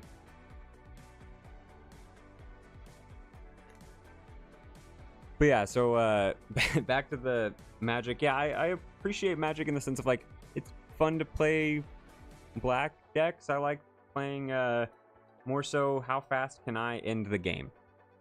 How fast can I zero your life as quickly as possible?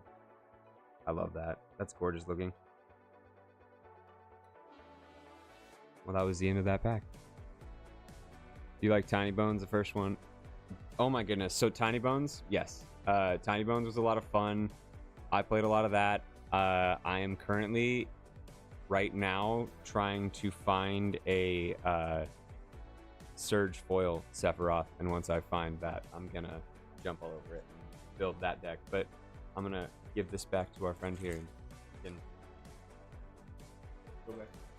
I'm gonna go back in and pull a Starlight.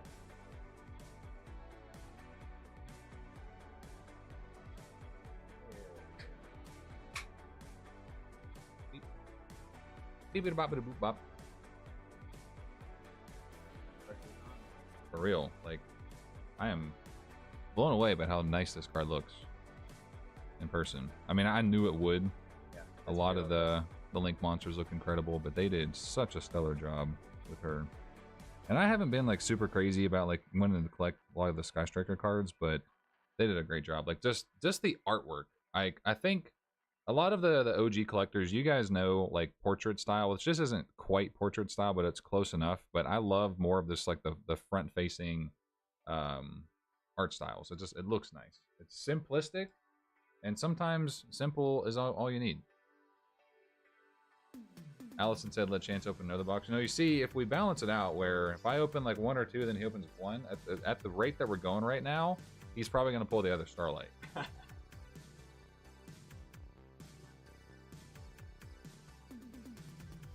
else do you make No, you can't get through. No, I didn't. I pulled nothing, fortunately. nothing? Yep, I got ripped. But I told myself, I was like, look. Are you kidding me? You pulled a Tifa Lockhart, which is a $20 card. That's $25 card. Really? Yeah, full I art. thought I Tifa, looked it up. Tifa full art is 25. I thought I looked that one up, because I thought I went through and looked up everything. I guess I looked at the wrong one. Oh my. Whatever's in there, you can have. I know you're the Magic guy. So. Okay, add that up. Unless there's something that's like $100, then I can sell it and then we can buy another pack.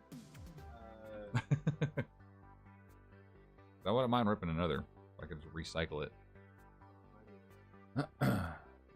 Allison said, let you get back on her so you can nerd out over Magic the Gathering.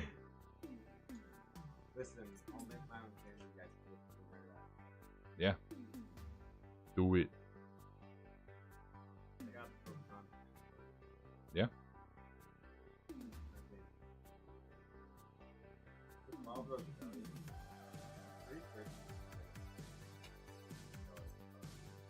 Are you sure? Maybe they were, but I know, like, I just ripped it not long ago, and they weren't super expensive. Oh, maybe.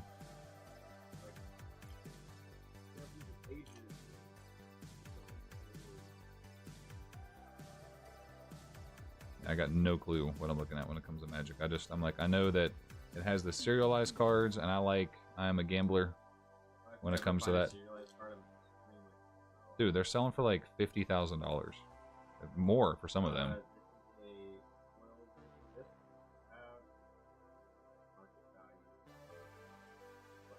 Oh, cool. Is it? That's not the full art, though, is it? Yeah, that's the full art. How do you tell? I can show you. Like, Is that a holo? No. no. Okay. Just in general. I am such a noob when it comes to Magic. Alright, so if that would have been a foil, that would have been a $60 card. Damn. Currently, it's sitting at... There's no way that's the correct value right now. It's $10. 10 bucks is 10 bucks. What are 7 Stone? What are you talking about? What token boxes? What did I miss? What's coming out in a couple days?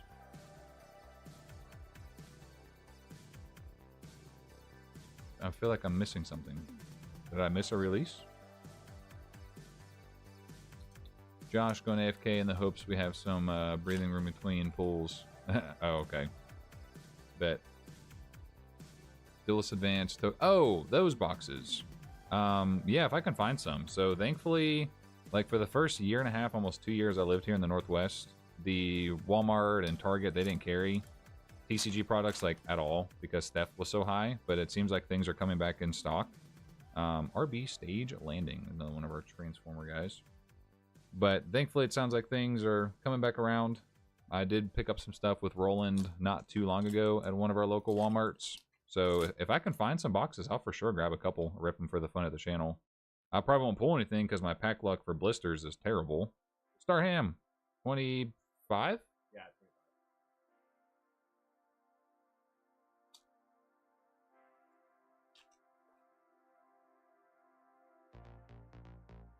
We shall try, though. For the fun of the opening and for the fun of the channel. Did I miss a Starham or one of these? Maybe it was one of these other packs. Yeah, getting those two Starlights and then a Kaiba Man would just... That'd be perfect. Pulling the two most expensive ones because it helps, you know, him not have to spend money on it later on since he is going for all the Starlights.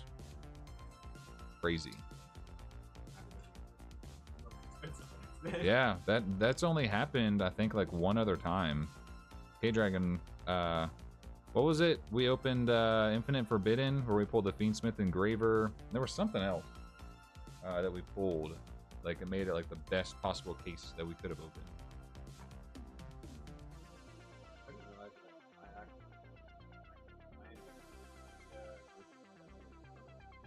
What is that?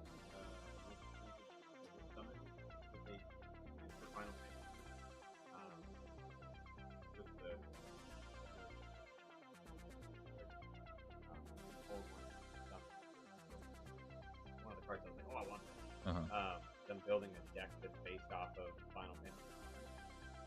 Summon in the game of Final Fantasy with creatures that you're able to get that would only be able to be pulled after a certain amount of like break or other aspects that you did. Okay. Okay. But my level of engagement was that the first rare from Magic Pack.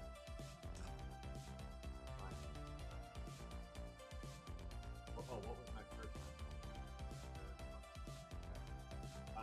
My first rare that I ever pulled was I bought a box of All Will Be One set. I don't know if we'll be able to hear you.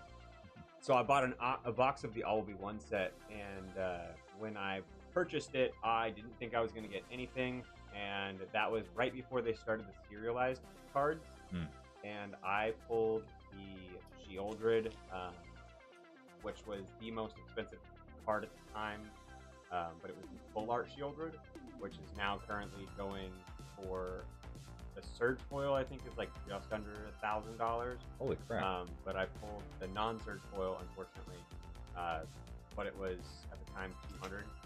I ended up selling it for an entire deck that I now have taken apart and resold, getting more stuff. Yeah.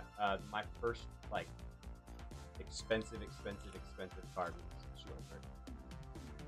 And out of that same box, I ended up getting a full art Elish and Orn. Foreign language to me, but That's okay. Elish and Orn is mommy, and that's all you need to know. 26. 26.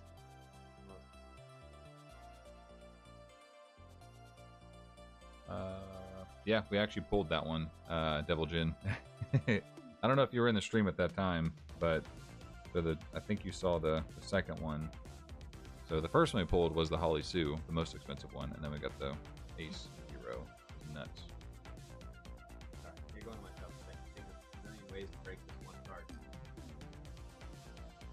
You have a card.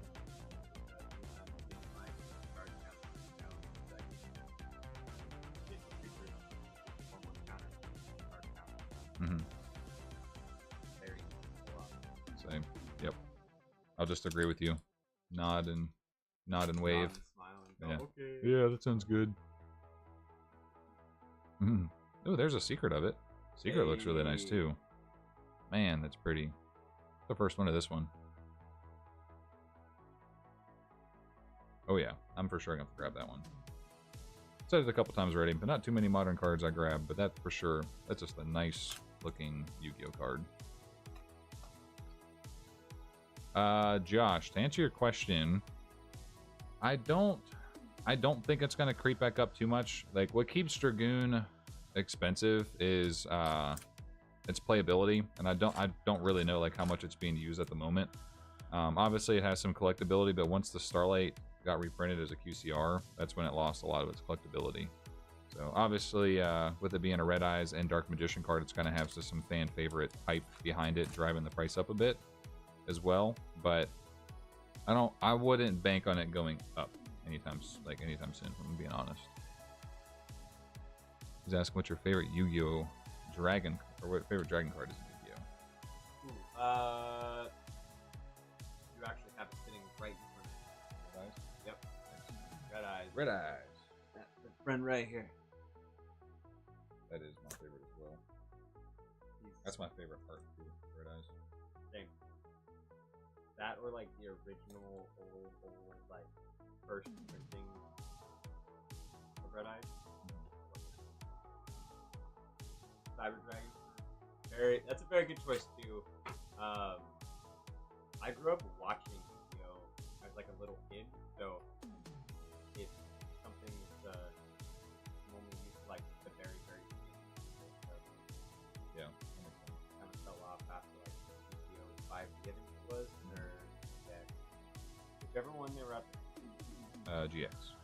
5Ds, I haven't actually watched any of 5Ds yet, and I still have to work through the rest of GX Season 4 because it's sub, not dub yet. But 5Ds is when they're on motorcycles, which is kind of crazy. 797 says 5-headed dragon because of absurdity. Yeah, that's fair. Yeah. That is a crazy one. The big five putting their minds together. These. Best one because of the motorcycles. I still need to watch it because, like, I remember when I heard about that, it was like, dueling on motorcycles? What?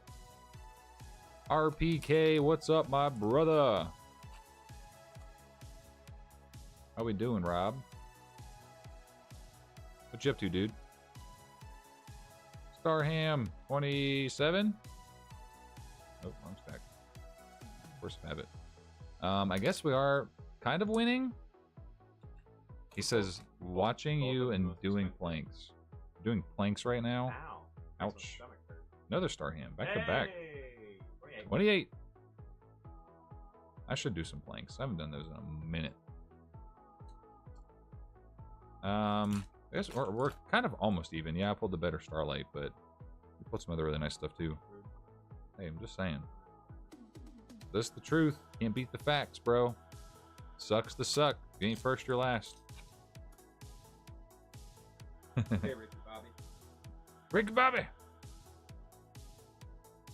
I need to go back and rewatch that.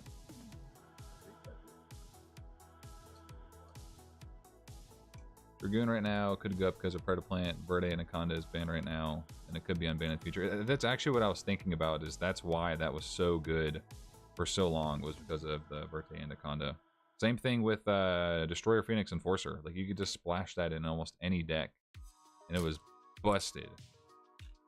RPK, the best stuff in this set right now is the Sky Striker stuff and the Vanquished Soul, which coincidentally, we actually, so far, we pulled 2 Starlights, and we pulled the top 2 in the set. We pulled the Vanquished Soul Holly Sue, and then the Sky Striker equals 0.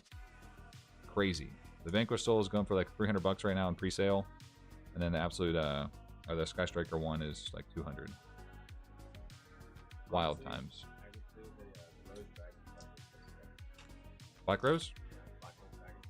Yeah, Black Rose is indeed one of the better ones. Yeah. Did I show you the ultimate rare that I have in PSA 10 that I graded? Yeah. I actually got a new case for it recently. It's really pretty.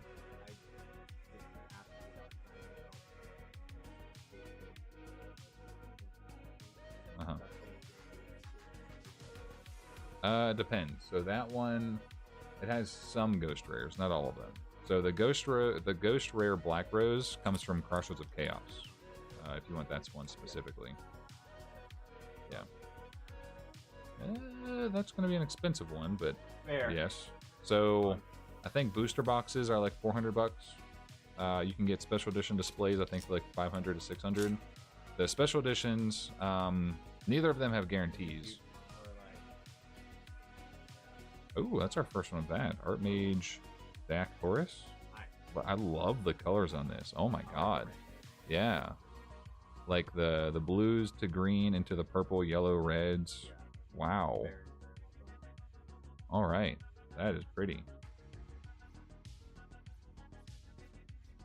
Full dupes to Starlight, who'll break even on the case. Yeah, that would be crazy. Now, the thing is, he won't sell them. So he's got his plan is to obviously sell off everything else he's not keeping. So like all the secrets, ultras, and yada yada. So I want to say the case that we opened up where he got all the bonfires, he maybe actually broke even or profited. But I would assume because he keeps the big pulls that he probably doesn't make money off of cases. Is that our first one? This one too? Huh, that's an interesting box. So we've pulled every other secret except these 2 so far. Art Mage, Finn Mel. Same thing. I'm kind of like rainbowy secret rare style.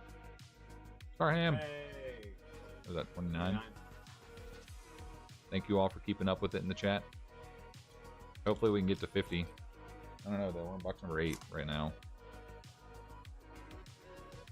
Erotic Champion.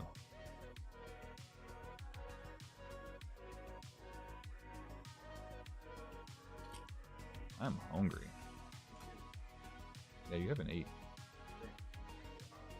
No, I've 8, so you have an 8. I'll let you open the next box and I'll go grab me some snacks. I'm hungry. Yeah, I think the last box we had, we only got 3. So I guess it's roughly 3 to 4 per box.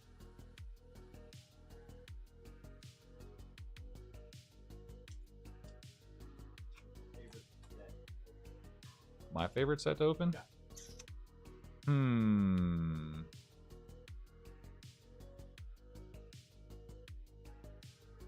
That's a tough one. Like, one of the more fun sets, at least recently, that like more modern sets that have come out has been the Quarter Century Bonanza. Just because Bonanza had so many nostalgia cards in there. But it was like the good nostalgia ones from like the Duel Monsters era, from what you and I like remember the most. Plus it has like the super shiny cards, various other ones that you can pull. So Bonanza is definitely one of the more fun ones in my opinion. There's a bunch of other ones though too, like one of my favorite sets of all time is Flaming Eternity, just because of the ultimate rares that are in there. I would love to be able to open more of that. I've only been able to open like one full booster box, because like booster box is like 1,500 bucks. Yeah, I did a box break of that one. That was fun.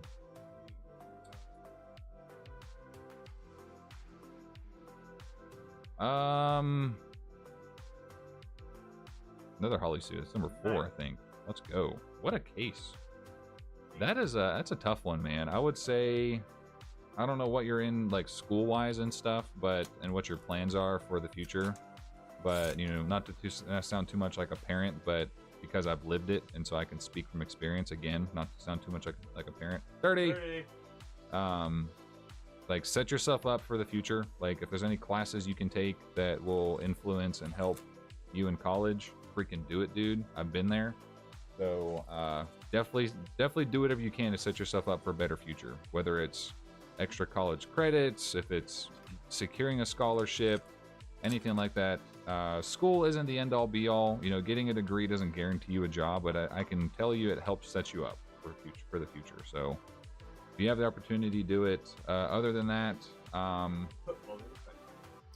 yeah, I mean, I was gonna throw something funny out there. You know, make some friends. You know, be there's quite a few people that I still kind of stay in contact with that I went to high school with, and just have fun. You know, enjoy it.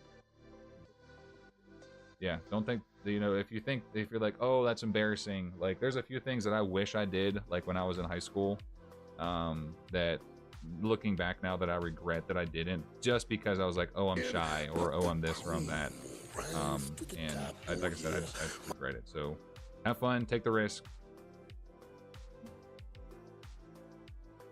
What's that? Oh, popped up. Popped up again. Put this one on strike. Put those in our star hand pile. All right, bro. Yeah, I mean, realistically, as far as like what you can do, I'd wait till you get closer.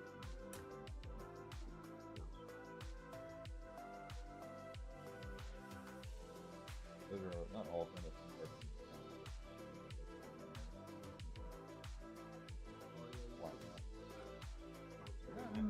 Pretty good.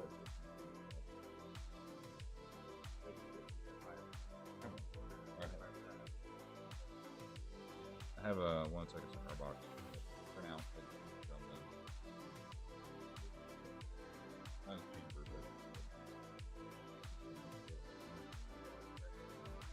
Yeah, that's RPK for you. That's just how he is. All right, I'll be back. Chain's taking over again. Okay. Be like third pack in. See when you get back.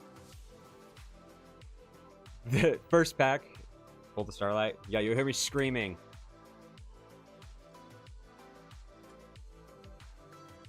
I'll be screaming.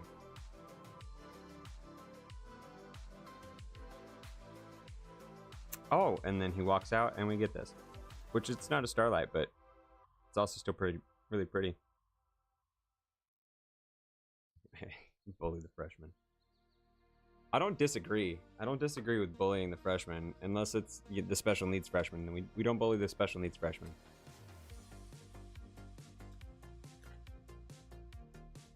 We're polite to that community.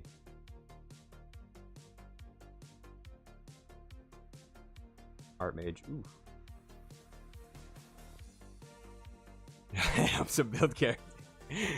As somebody who grew up with a lot of brothers, yes. Yes.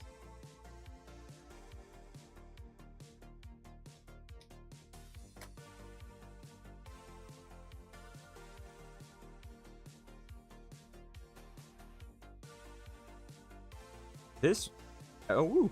We are at 31 now. 31 for the Star Hams. I really do think you should do the shadow box of these, man. It's very, like, superhero-esque.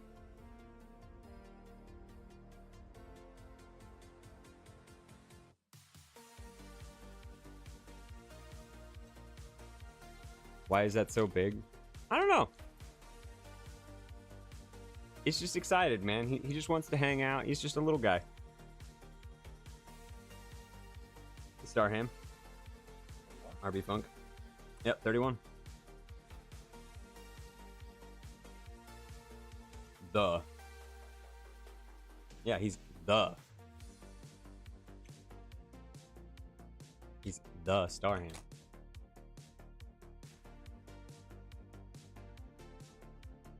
I'm on the right path to my associate's degree by the time I get out of high school. That's awesome, man.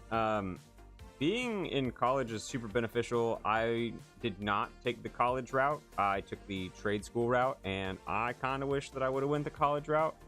But I feel like I probably just ended up in a bunch of debt that was unnecessary.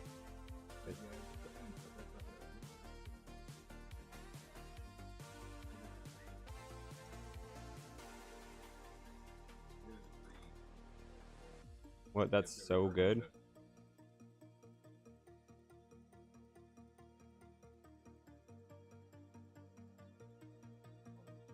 Yeah, he is. It is super good.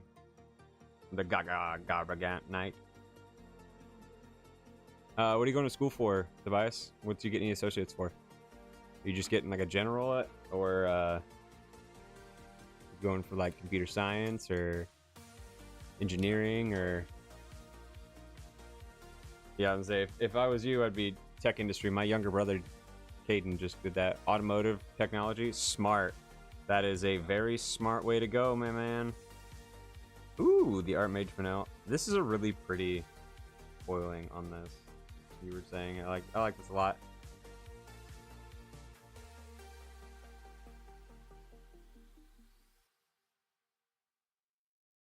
You trying to get like a job at like Tesla? Good luck. Lots of math for that degree. Yeah, yeah. You're not wrong. You are not wrong.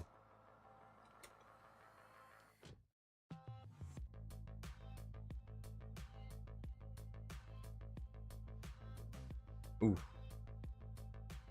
That's super cool. I like all these like cyberpunky tech like stuff.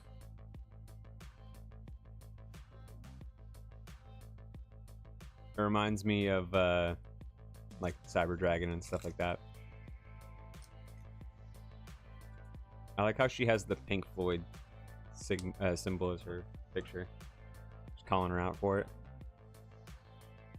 Very Sanji-esque.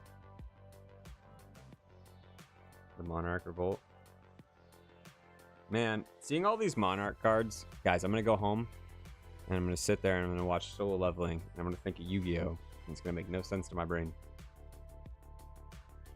The cover card Starlight would be so cool to see pulled. Yeah, that would be. If we're talking automotive stuff, it ain't that bad. When you get into the planes and Seacraft, shit gets kinky. Yeah, you're right. You're right. Give them some good cyberpunk dragon support. Heck yeah. Yeah, you're right. Math-wise, it's pretty bad once you get up there into that space. Oof. I really like the foiling on that too. It's not even special. It's our angry friend Mimic again.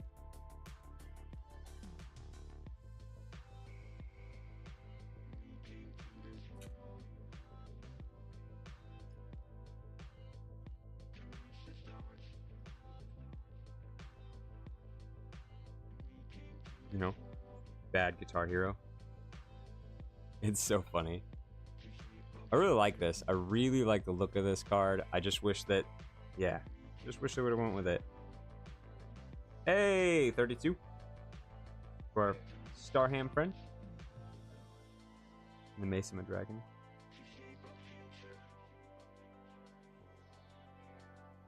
Nerd. Yeah. Yeah, he is. But that's okay. The mechanical engineer of the group, by the way, not sure. I'm sure the engineer. Ah. That's fair.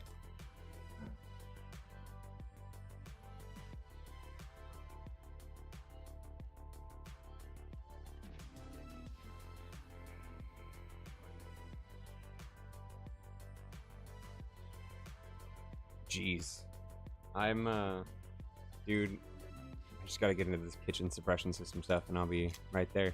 The problem is that with the field that there's so many options that I'm unsure what is. I mean, you can go military option right out of high school. That could be a thing that you do, depending on what kind of family support you have. You could also go into the electric car industry. That's huge and booming right now. And that's going to be big and booming for a while. I really like the Midas a lot. I like him. I think he's looks a lot like Titus from Final Fantasy. Just saying. Very cool looking. That's one of these. Tobias. That's very kind of you, K-Dragon. It's very kind of you.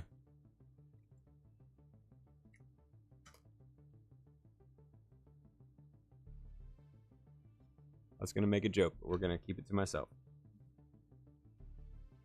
The Primite Fusion is pretty cool, too.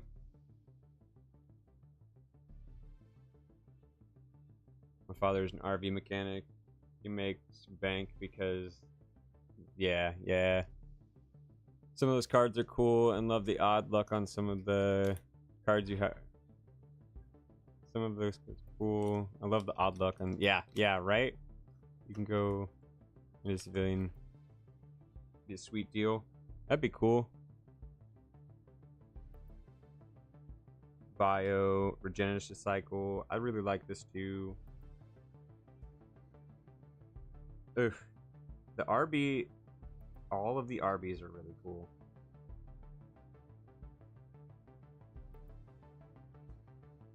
Our friend Mimic. I love this. I think it's so funny.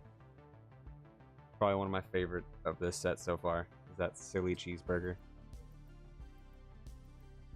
It just makes me giggle, man. Giggling internally.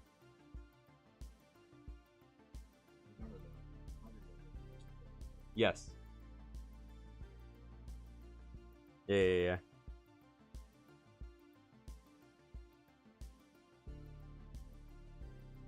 Ooh, that's cool. The RB Brute Boost.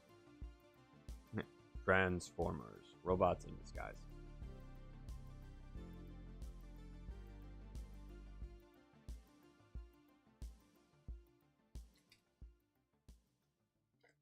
No starlights yet so far. That's okay.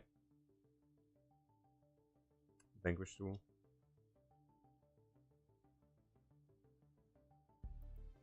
The Galaxy War Drake is really cool as well. One thing is yeah, the starlight's coming. The one thing is that so appealing with me in the military is that I'll be in a place where I can get my master's degree. That they'll pay for it. I mean, there's a lot of benefits to going into the military. It's just there's a lot of potential downsides as well. Just weigh those options. If it's best for you, then it's best for you. Psychic Blaster is freaking cool. We really like that. Can we just take a second to appreciate the fact that this looks like a really cool Gundam? You're just like, it's freaking sick. You can do the smart program again. Yeah, that's fair. You can do the smart program and still be a civilian. Yeah, it's almost like the XYZ canon. You're right, Miguel. You are very right. Mutiny in the Sky. That's our friend Persian again. Oof. Loose of the Dust. Dusk's Dark. I can't even English today, apparently. Words are hard, MK. I don't even actually really enjoy that show. I just think that he's really funny to watch every once in a while. No, South Park. You meant to say South Park and said King of the Hill. That's okay. This reminds me of like a cyberpunk dark magician. I know that's probably what they were going for too. I really like it. And Starham, hey! That's 33.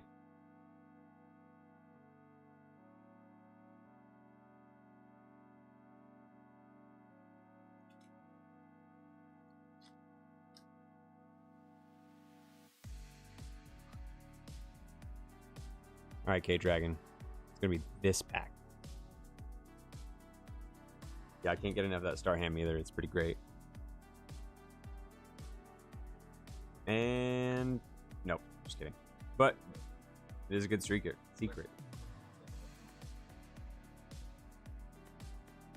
I love how they did the foiling on her eye mask right here.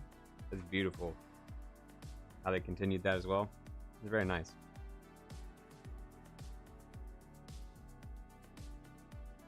Thank you, Josh, for keeping track of our Starhams. Since Allison left us and she doesn't want to be our friend and keep track of them. Sad days. Alright.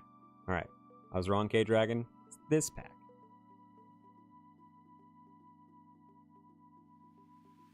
Just kidding. It's not this stack. I lied. It's my bad. There are only 2 possible issues with the military.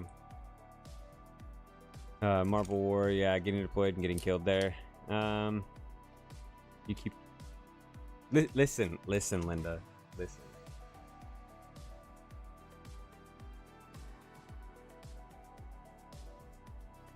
Risk it for the biscuit. Oh. Sad days. Alright, last pack magic. We got this. It's gonna be probably not this pack, but we can hope. We can hope. NSW.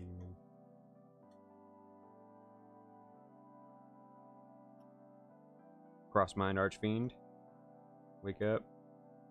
Alright, I need someone to find out what anime this looks like and tell me, because like I have the picture of it in my head and I'm pretty certain that it's Attack on Titan, but like I'm like 90% certain that's what keeps playing in my head. Woo, the Lunar Light Dancer. I really like the I don't know if anybody ever played like old World of Warcraft, but this looks like the purple people from World of Warcraft. I can't remember their names to save my life. Hey, Starham! We're at 34. Oh, she got me. She got me. She saw it beforehand. Like Soul 11 when we went to find the building. Yeah, you're right. You're right. That's true. It is also like that.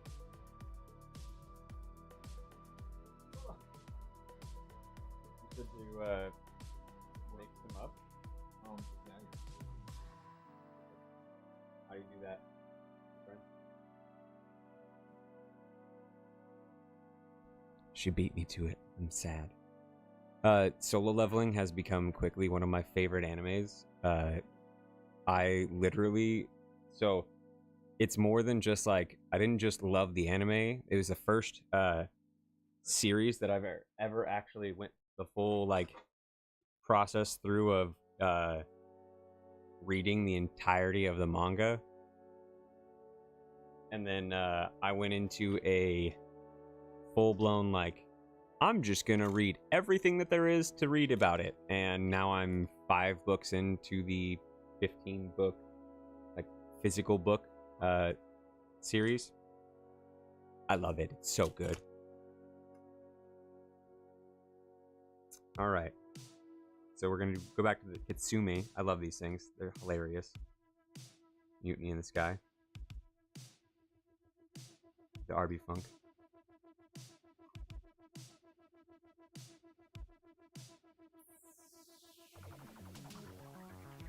Can't wait for the 3rd season. I saw it like 15 times, but I didn't read the manga because no spoilers for me. Yeah, I won't spoil it. I won't spoil it. But it is so good.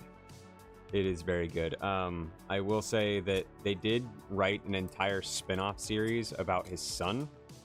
So the main character's son. Pretty good.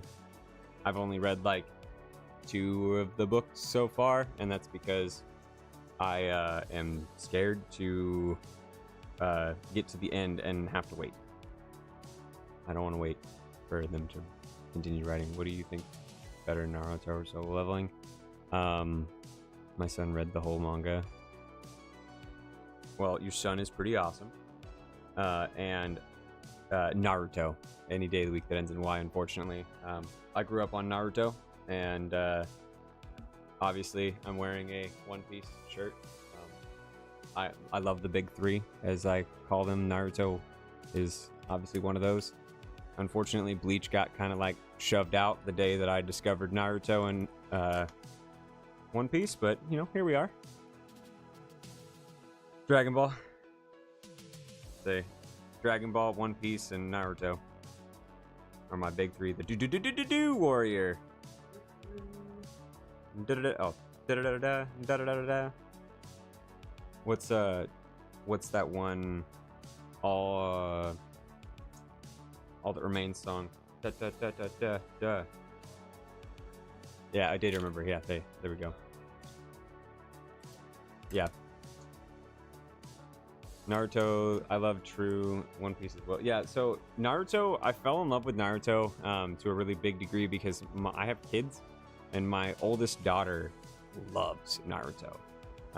And so we watched, that was the first anime that I ever got to sit down and watch with, oh my god. Well, listen guys, Archmage Vanish of Alterations. This is absolutely gorgeous.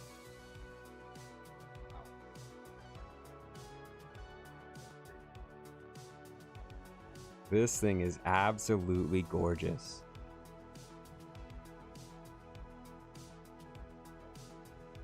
Archmage Varnish Alteration. And another Starham right behind it. Wow. That is intentional. There's Starham, that. Starlight.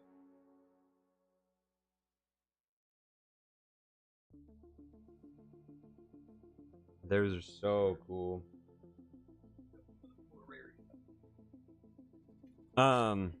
Yeah, so I started watching Naruto with Faith originally. When Faith started getting back into, or when Faith originally started getting into anime, which has been so cool. There's this new anime she's been watching lately, or I guess it's not really an anime, it's just an animated show that's all about K-pop stuff, and it just makes me laugh because, you know, K-pop. It's funny. I can't not laugh at it. It's very cutesy. Well, it was worth, yeah.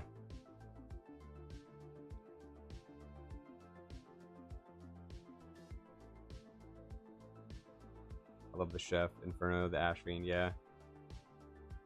Ready for rights. Hello.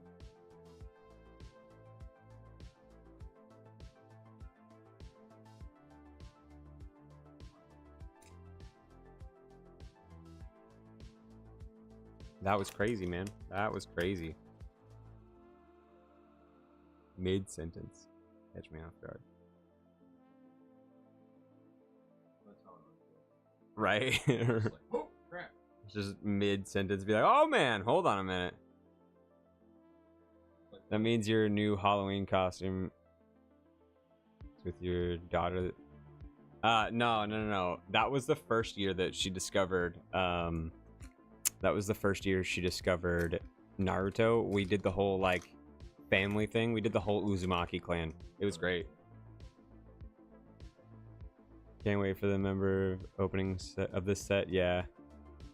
Sparkman! Sparkman, what's up, buddy? Ooh, the RB10. Starham. 36. Heck yeah. We love the friends. All the friends.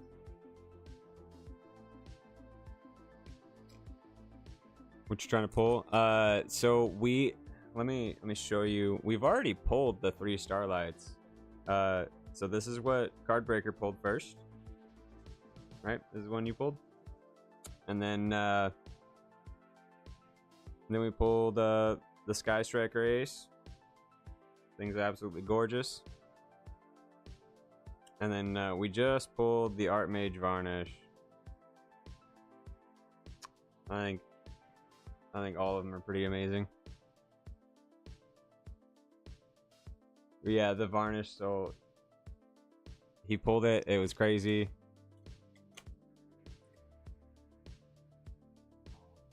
Yeah, man's got some serious luck right now. This case is insane. Galaxy War Drake.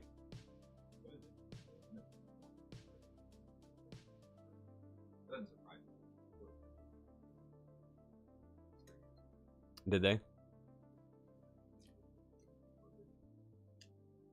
So, what do you mean it's a beloved archetype? It's like the whole Sky Striker archetype is beloved? Nerva, another one. Who's this side right here? Another Starham. 37.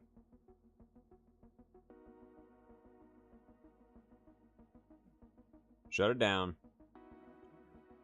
Does Nerva Power Patron have a Starlight? I think so.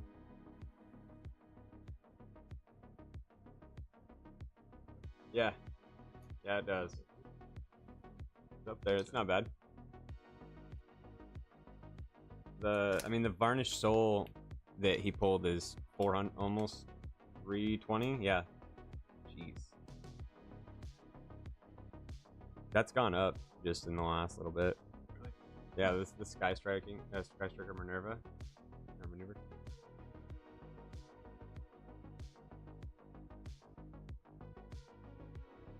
Test of the Primal Square. I like the primals as well. Sparky, you want to do battle? At Wawa. For show, power, friendship. RBK, Wawa. Wawa. What's Wawa? Moonlight. Yeah, I know what a...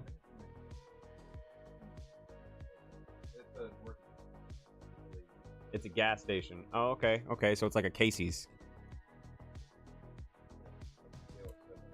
Yeah. Casey's is a Midwest thing.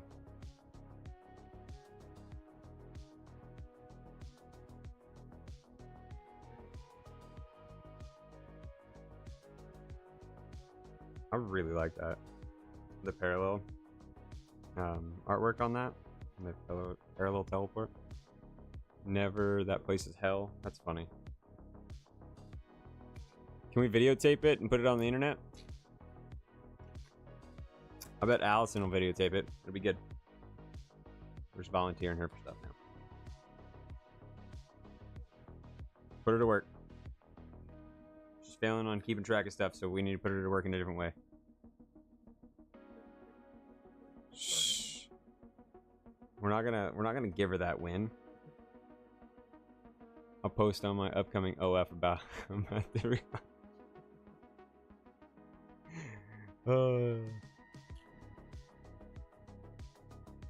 all right, but listen, we can do the OF thing, but listen, it's me in a bathtub with a bunch of magic cards. I didn't say we were, you know, not clothed. Friend. You nerd. Oh. Hey, and Starham. I swear, anytime we pull something like real decent, there's a Starham right behind it.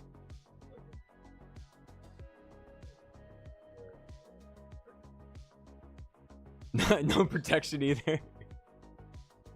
39, by the way. 39. I would subscribe. Just like Tupac. Yeah, hey. Listen, we can get some subscribers. It'll be good. I can quit my day job. Nah, I like my day job too much. This Luna light keeps coming. She just keeps coming. You know. Is it 37, Josh? I thought it was 39. Pretty sure it's 39.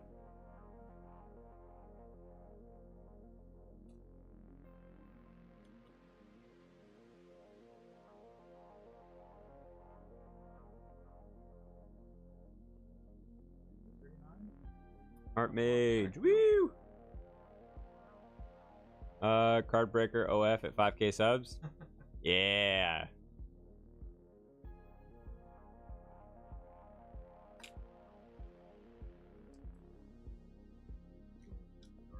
Do it dueling after dark.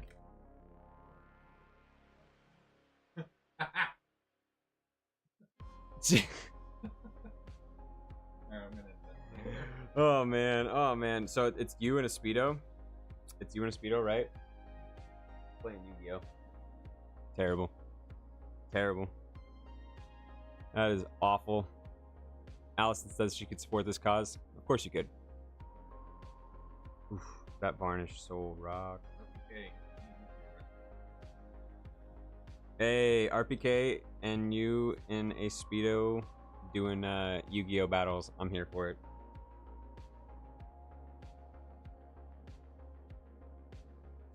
You're right. These left side, it keeps throwing me off. It's so weird in comparison. Oh man, so I gotta talk about Pokemon for a second. So I have a 4-year-old who has recently got into Pokemon. I have a whole thing about it. We'll talk about it later. Doesn't matter. Jameson and I went to a Safeway recently, and they have the Pokemon vending machines in Safeway. Well, Safeway's been doing a whole lot better about keeping the vending machines stocked up so people can get some. And the last 3 times we went to Safeway, Jameson has gotten a pack every single time. The last 3 packs that my son has bought, he's pulled 3 different chase cards out of 3 different sets. None of them have been the expensive chase card, but he's been, you know, what he could get out of it was like 90 bucks each time. I was like, all right, bud. I'm like, my son has got the most insane luck. Yeah, so this is the 3rd time I've pulled this card. You know who it looks like? Looks like Raw. Kind of does. It almost reminds me of you played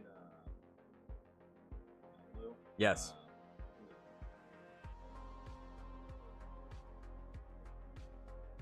Azrael? Yes. Ryan has... I have bread and luck.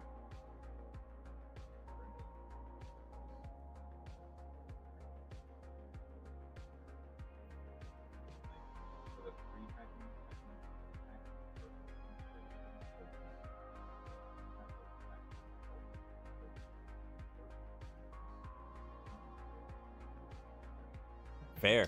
All right. I'll remember that. I'll be a part of the whole member pack opening and laugh when I get nothing out of my member packs, and then yeah, start pulling absolute insanity. I'll start pulling all. So I'm currently trying to find Braden pulls crazy Pokemon in our group chat. Yeah, okay. So I've been trying to find Pokemon 151 like nobody's business around here. Your son has the same luck as Braden. Yeah. Looks like the little guy. Yeah. Looks like that guy who gets strong from the sun, 7 deadly sins. Yeah. Yeah, he does. That's cool. I'm back. Booster box. What booster box are we on? Coming up on 11.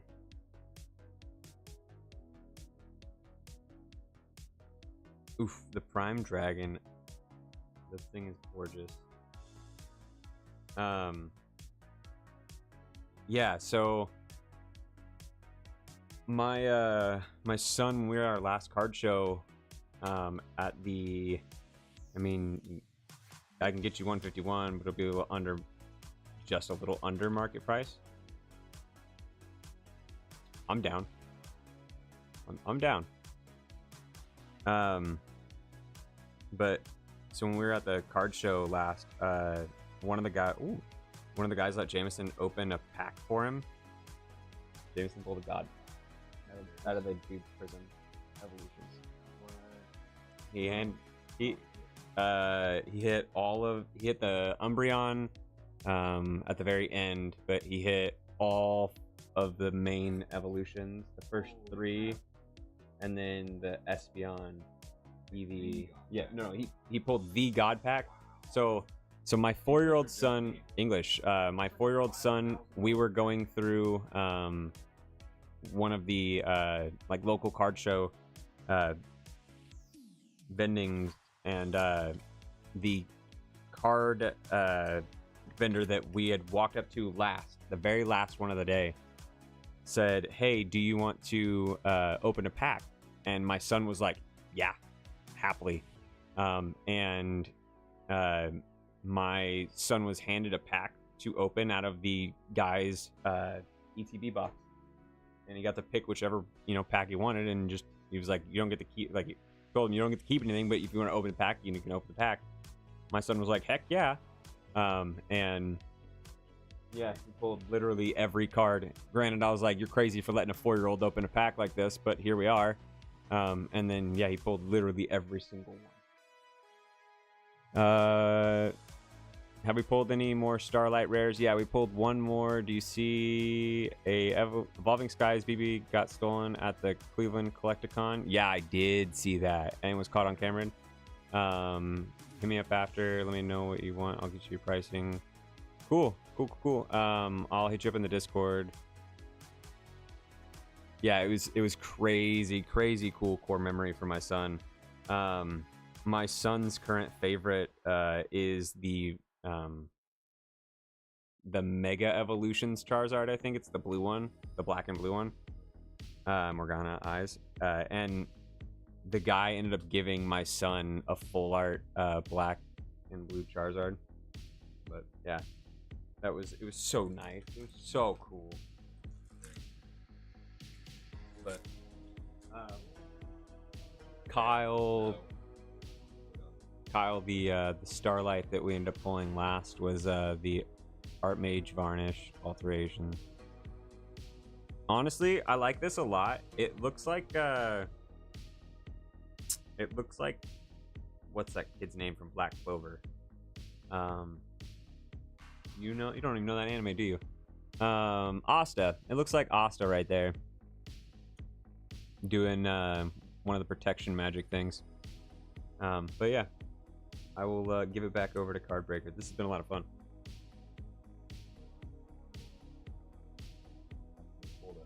The fourth Starlight. It doesn't exist, but it might. It could. Because this has been crazy enough opening, so there's a possibility of that happening. Yeah. It could, for sure. Alright guys, the boring one is back now. No, me. Yeah, everybody wanted you on the helm. I'm just you and have time. Bro, you jacked up this camera. Yeah, right. It's okay. Got it. My hand back. I got it straight. It's all good. Well, straight-ish, I think. Good enough for now. Good enough. Dude, that Coop guy is awesome. Like, he is very generous. I think he has like almost 1 million subscribers. That's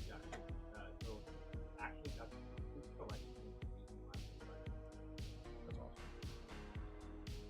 Allison says no flexes. Here you go. Bam.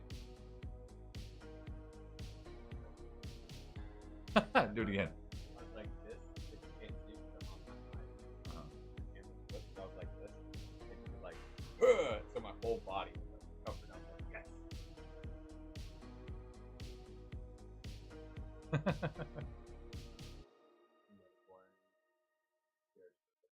I like Evil Coop too.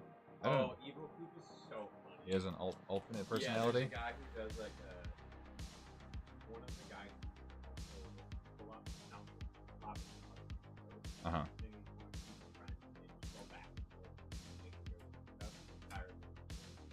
I did not know that. I gotta try and find some of those because that is hilarious. I actually recently started watching. Is that 4-0? Our stack of freaking star hams is I'm telling you, monstrous. We gotta figure out a way to get a couple of spots for it. I have no clue how to do that, but I'm down to figure it out. I mean, listen, I know. Sure, we could commission it too.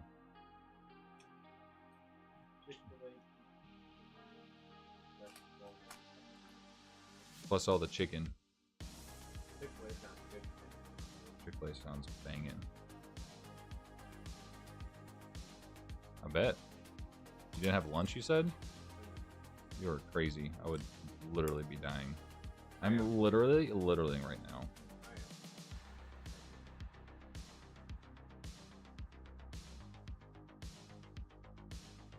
Chick-fil-A. Something. When's the last time I had Chick-fil-A? Oh man, it's been a minute. We had like a dinner date one time where we went and right by the mall in Vancouver. There's that Chick-fil-A there, and then there's Five Guys right beside it. So we got Chick-fil-A, I think like mini nugs, and then a burger from Five Guys. Chick-fil-A all the way, bro. Cane's is good, but Chick-fil-A all the way. Didn't they just build a Canes here? Yeah. It's good. Buying me dinner. Well, listen. I pulled 2 of your secret, 2 of your starlight. Right? You buy me dinner? Yeah, for real. And we pulled you the big ones. Yeah. Fair. Fair. I would love some Insomnia cookie right now. Oh, man. Basically, have you ever had an Insomnia cookie before? So it's a franchise, mostly, I think, on the East Coast. It's also in South Mississippi, too.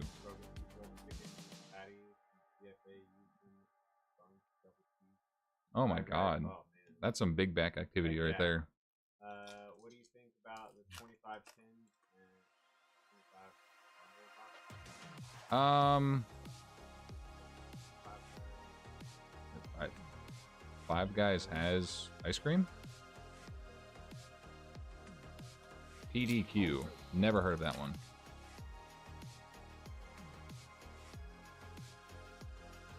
I have not heard of that. I do know back in the day I've done the classic with the McDonald's where you'd get a spicy chicken and then get a double a McDouble, and then you take apart the top bun and the patty, and then you put the whole chicken sandwich in between it and put the bottom patty and the bottom bun together. Stuff was tasty back in the day. PDQ is Applebee's trying and failing to be Chick-fil-A. Oh, you mentioned Applebee's, I'm automatically out. Yeah. Hey, I pulled one. Hey! Finally get to see one myself. Selfish turd. 41! 41.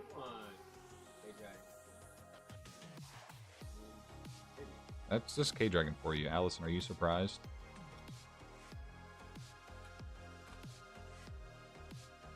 I really wish we had a Chili's here. I really want some Chili's honey chicken fully crispers.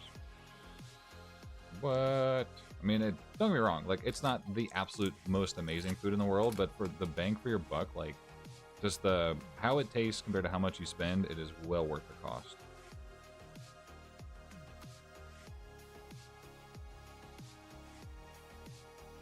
No clue, Kyle. What? For what? 42! Blue, 42! For how much? 350? I bought mine for freaking 60 bucks. When it's so crazy to see the market now for Pokemon. Like the Charizard Ultra Premium collections, nobody wanted them for like $40 or $50. Now a case of them for 4 of them is like $1,200. Yep. That is disgusting. I remember I bought one, I think I paid 40 bucks for mine. And I have it back behind me on my shelf back there. And I think that they're what, like 300 bucks right now each? Yeah. Yeah, Chili's has some pretty good deals. Like 2 for whatever. I don't remember what they are exactly, but they've got some really good deals for food. These are Dragon's real food reviews.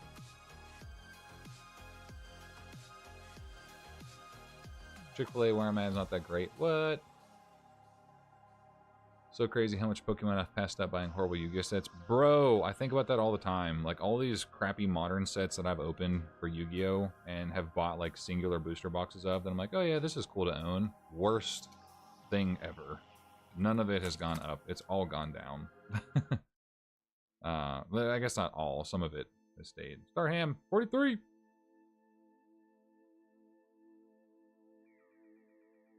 Exactly, Kyle.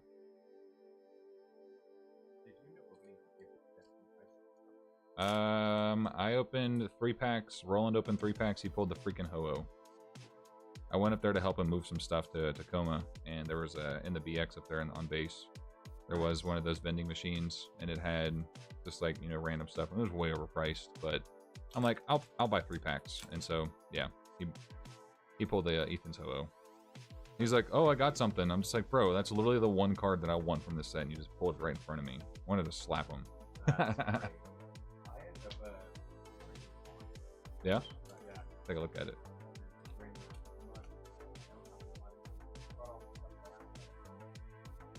There's the Gagaga Girl secret. Their second time seeing her, I think. Still have only seen one Sky Striker. I like that one a lot. I like the The colors. one card that I actually thought about like, grabbing. Yeah. That's part of it. I like the art. I like the color. Plus, like with the black and green with like the white on the secret foiling is really nice. So I had to remove cards out of this. Now, like, not full at all. I just have all value. Mhm. I like all of it. So I realized I did not have any Pokeballs that I thought that I had. Mhm. It was not Pokeballs. Oh. So Are they Master Balls or just not? Ah, dang. I thought all of these were Pokeballs. Mhm. That, Seven Item Stone. Thoughts on Yu-Gi-Oh! Sealed investing, bro? Like, I don't think modern in general is really Yu-Gi-Oh! worth it. Pokemon. I don't play Pokemon only because I like Pokemon. Yeah. But yeah, when it comes to collecting for Yu-Gi-Oh, I really, I don't know. Like sealed stuff, like vintage boxes, I think will do well in the long term. But modern Pokemon, anything really post like Zexal just isn't even worth it, except for a couple sets. And so that's what I was gonna say. A little disclaimer. So like Bonanza has done phenomenally well. Stampede will do well long run, and strictly because of the nostalgia stuff. Yeah, so like Rarity Collection 2 is kind of a flop, but that one will go up eventually. I can see that one going up. Rarity Collection 1 was great, but I don't foresee it being super popular for and worth it in the long run. But there are some stuff that I would say is probably cool to collect. It's just if you're looking at it from like an investment standpoint, I would say really not much at all. Oh, that's the custom card you got? No, this is the one of the ones that I found at a garage sale. The fine. I like it. Yeah. What's up, Mark?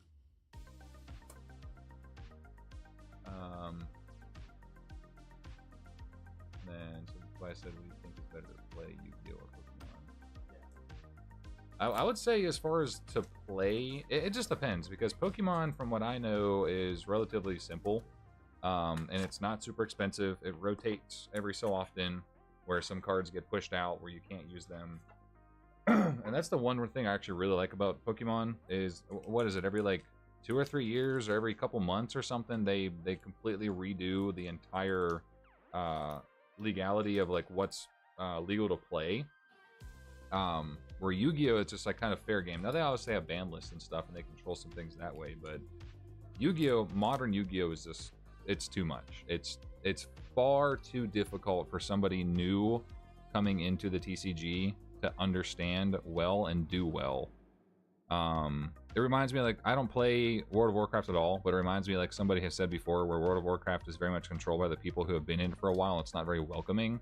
And there are obviously some good people that want to help others play the game because they want it to continue to grow. But it's just, it is very much a TCG that's controlled by the people that know what they're doing. Starham, that is 44, I think.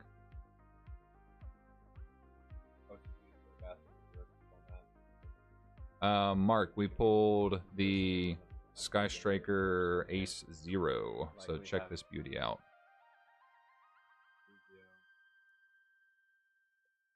Beauty. Rarity Collection 2 is too high. Bonanza's fairly pricey. Yeah, Rarity Collection 2, for them to print, so it was what, an 18 count booster box for the TCG. You what? For Starlight? Yeah, you're right. Yeah, pretty much. But yeah, for them to do it like they did for North America, where it was 18 count boxes and then 24 for European countries, like that was the weirdest release ever. Way too overpriced. I 100% agree with you. I think that's why there's number 2, Kaiba Man the Legend. Nice. So they kind of sort of short printed this guy. We've only pulled 2 in the entire case so far. And this is our last box. OCG, or it's about to get worse. OCG is forecasting a tier 0 format. OCG is already in tier 0. Yeah, I've been hearing that. Isn't it like the canine cards or something are tier 0 with Justice Hunters? I can't remember what the archetype is. Who is that? Anthony, what was the name? Anthony CCG. Yu-Gi-Oh! Simply does not have the younger folks coming in. It likely won't have too many big spenders coming into Yu-Gi-Oh. Yeah, that's how it is. Like I'm with you there entirely. That's my concern is Yu-Gi-Oh is not fan friendly, or it's not. There's too many barriers to entry when it comes to Yu-Gi-Oh. Too much of a learning curve.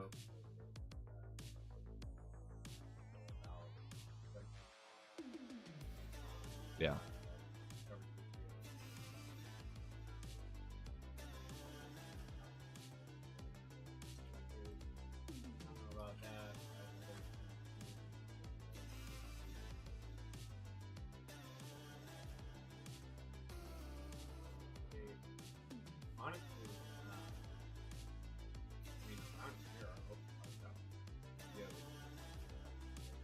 Yeah. More so like, I kind of have the conversation with my brother about how Yu-Gi-Oh is something that's like, at a certain level.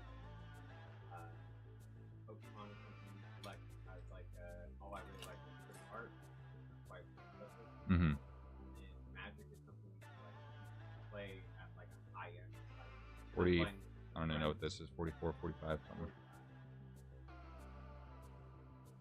Yeah, I absolutely agree. I think, you know, Pokemon definitely has that collectability piece because they do capitalize on and do a phenomenal job at having high rarity, fantastic artworks, alternate arts, and different things. And the good thing, so what they do is, like, take this card, for example.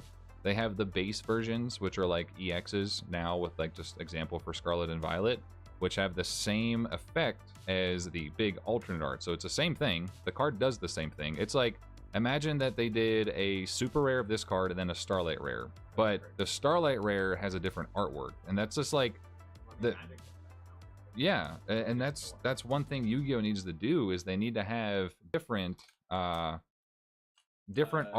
for the. Said, what is your all-time favorite Yu-Gi-Oh? My favorite Yu-Gi-Oh common. I don't know if my favorite is like if that would be a common, but one of the fire Fire Imp. Oh, they're saying they can't hear you when you're behind me that far back. So I have the gain turned way down low. Favorite common. Thinking back to the original sets, maybe.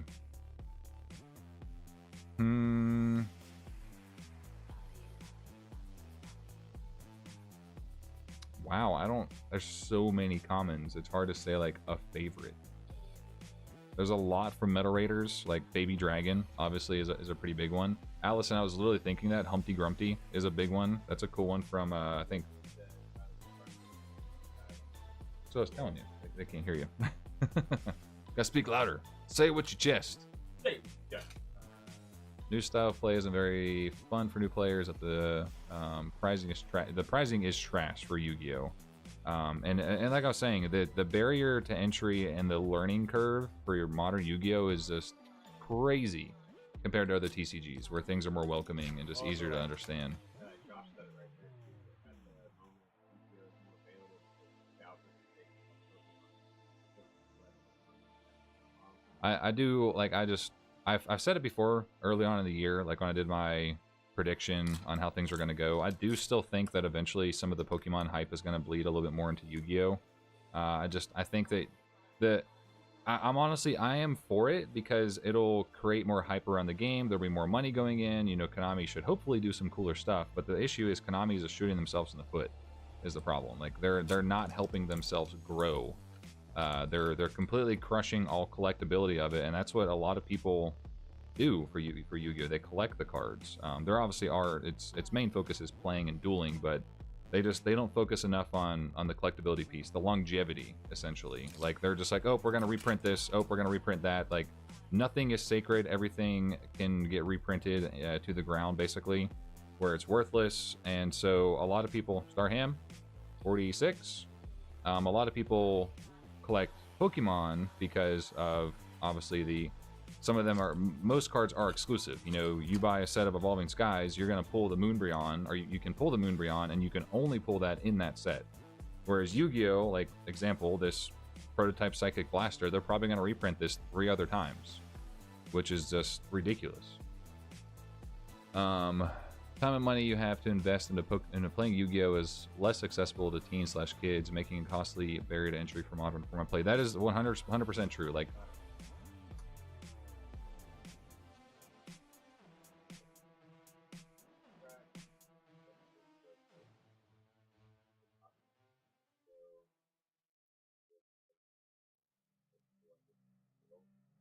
what's up, Skull Servant? That's actually hilarious that you have the name Skull Servant. That is a great name.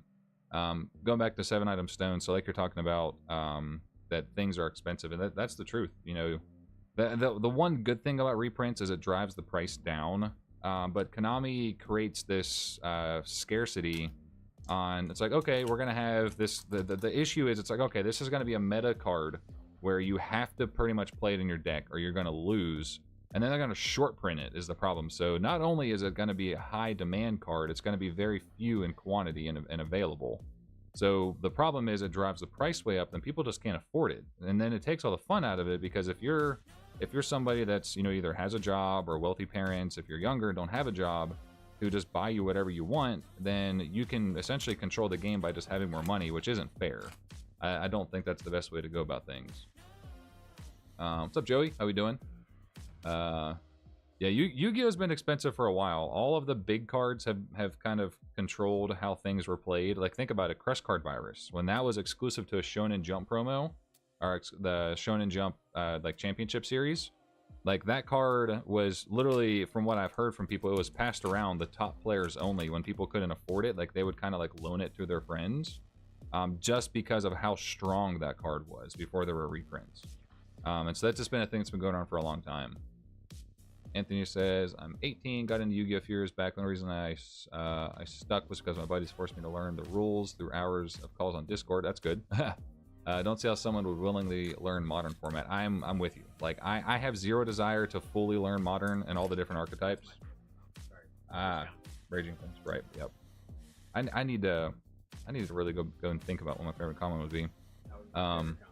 But yeah, you're right there, Anthony. So it is tough. Like, Modern format, again, has zero interest to me, just because of how, one, things are crazy complex, and then two, turns just take forever. Like, I don't want to wait 15 minutes for my opponent to go and play their hand or play my hand or whatever. And I'm good. I don't want to. I don't like that type of gameplay. 46, 7, something. I think it's 47. But that's what it is with Yu-Gi-Oh! Too. Like, you lose sometimes in the first turn. Joey, yes, I am excited for Retro Pack 2. I will say, that's one thing that Commander's been getting better about over the years. That does not happen. That's nice. That was actually our last pack. We kind of just burned through this because there were a lot of questions there at the very end. We got to do a count of our star hams. Hopefully we didn't miss any. I don't think so.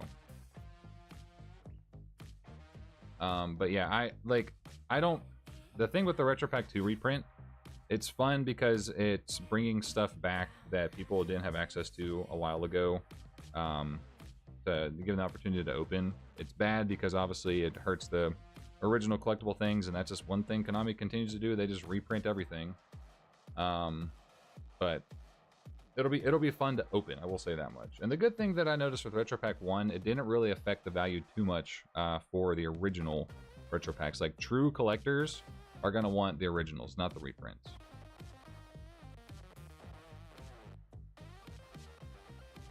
Let's see. Isn't all the money in MetaZoo now? MetaZoo, what? What even is that? They went bankrupt.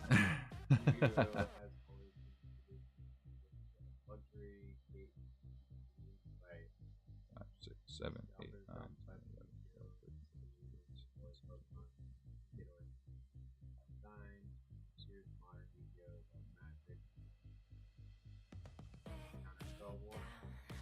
Yeah, right. We have 46. We have miscounted somewhere. So 46 star hams.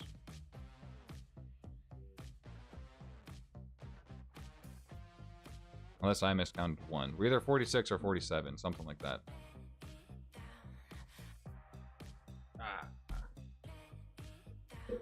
Now this should better still hear you. Huh? Oh, probably. Pokemon. not wrong. It really is. Like the IP for Pokemon is insane. Like it's one of, I think it is the most profitable one, revenue generating.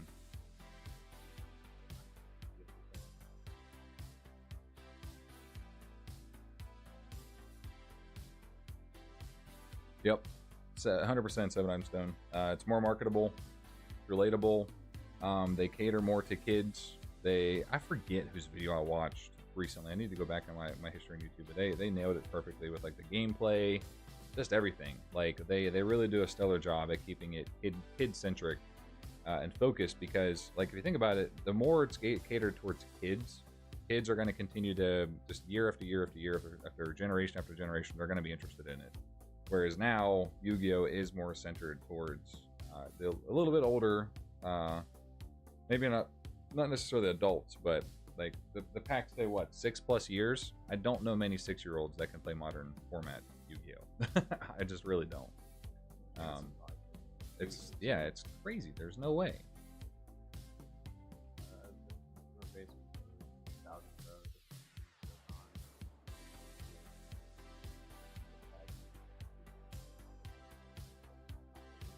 Yeah, very true. One of the biggest problems with Yu-Gi-Oh in its current state is it doesn't cater to that younger audience the way that it should, and it's probably struggling in many ways because of that.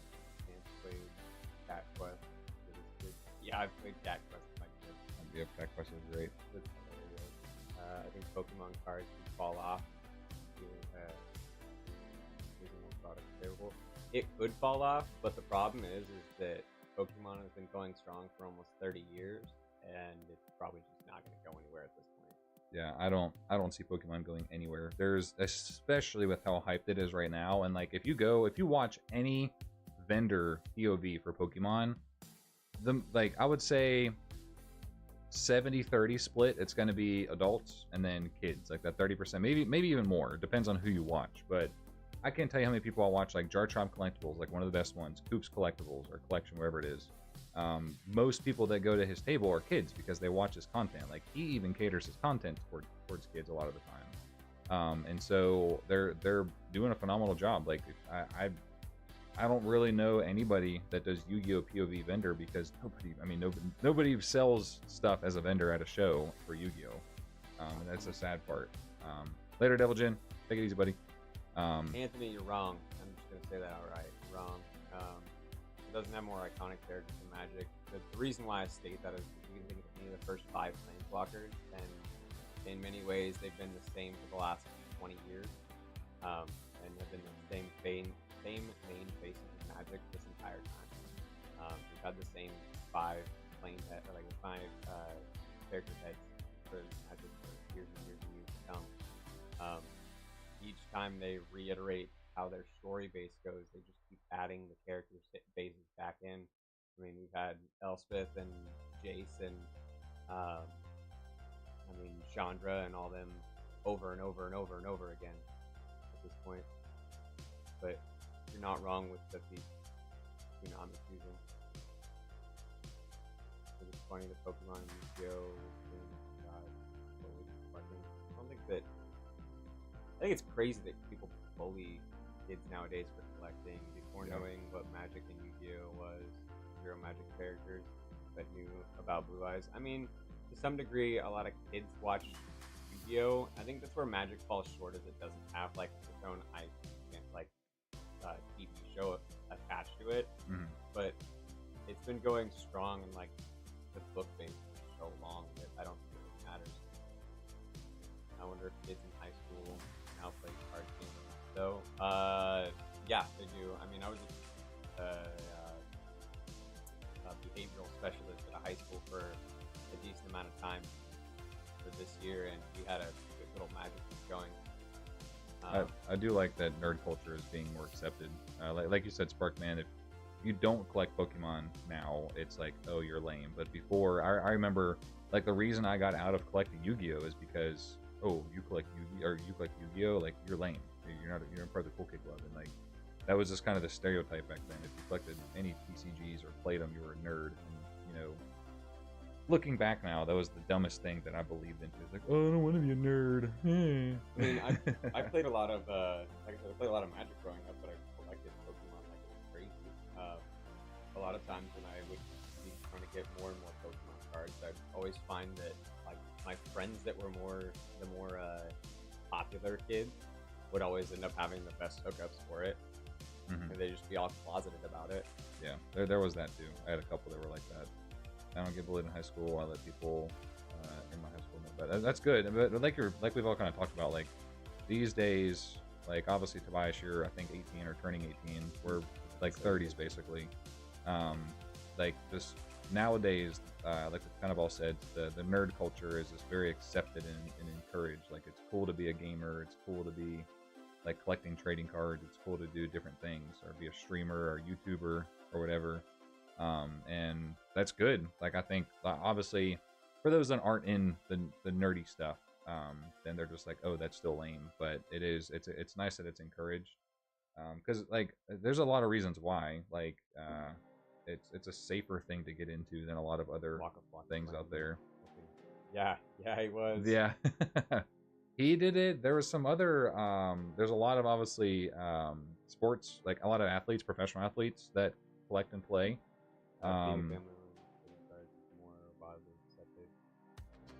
It's like freaking T-Pain.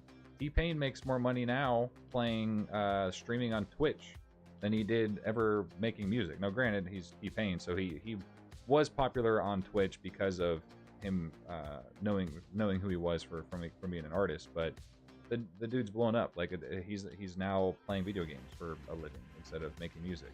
But you know, that's a very unique case because he obviously had a reputation before then.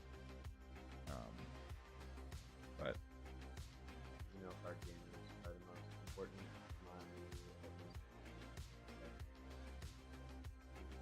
the ladies, yeah. Ronnie Radke being into Magic and being into Pokemon as much as he is right now, and being into like trading cards in general is insane. I actually didn't know that. That's kind of cool. No, he just got like a bunch of I think he just bought like so many Final Fantasy booster boxes, and he was just opening up like 3 or 4 of them on his stream. It's been like 3 or 4 collected. That's cool. Oh, TJ Mark, I didn't know that. He's into drifting. That's kind of cool. Yeah, I mean that helps. I don't know what he plays. I just know that what I've looked into and read about him. So TJ was saying that T-Pain's a pro drift driver. Yeah, pro drift driver now. That's he cool. also he sells like Pokemon cards too. All of a sudden, T-Pain being a nerd is absolutely insane. I heard a podcast with him talking about his time in college and whatnot. Back in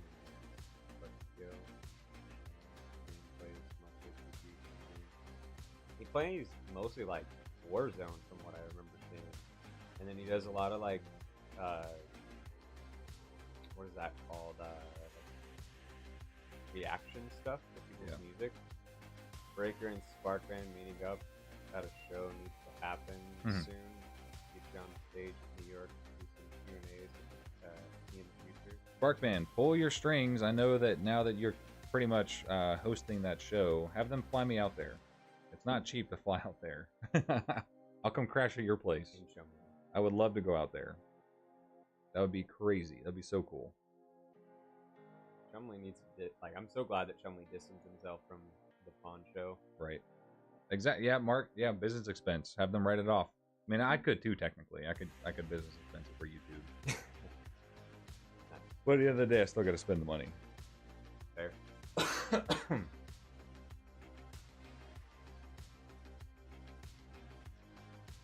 What was your favorite set or favorite card from the set so far?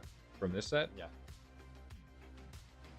I'll never forget Chumley opening up the first head Jungle Back under the faucet and get drenched in water.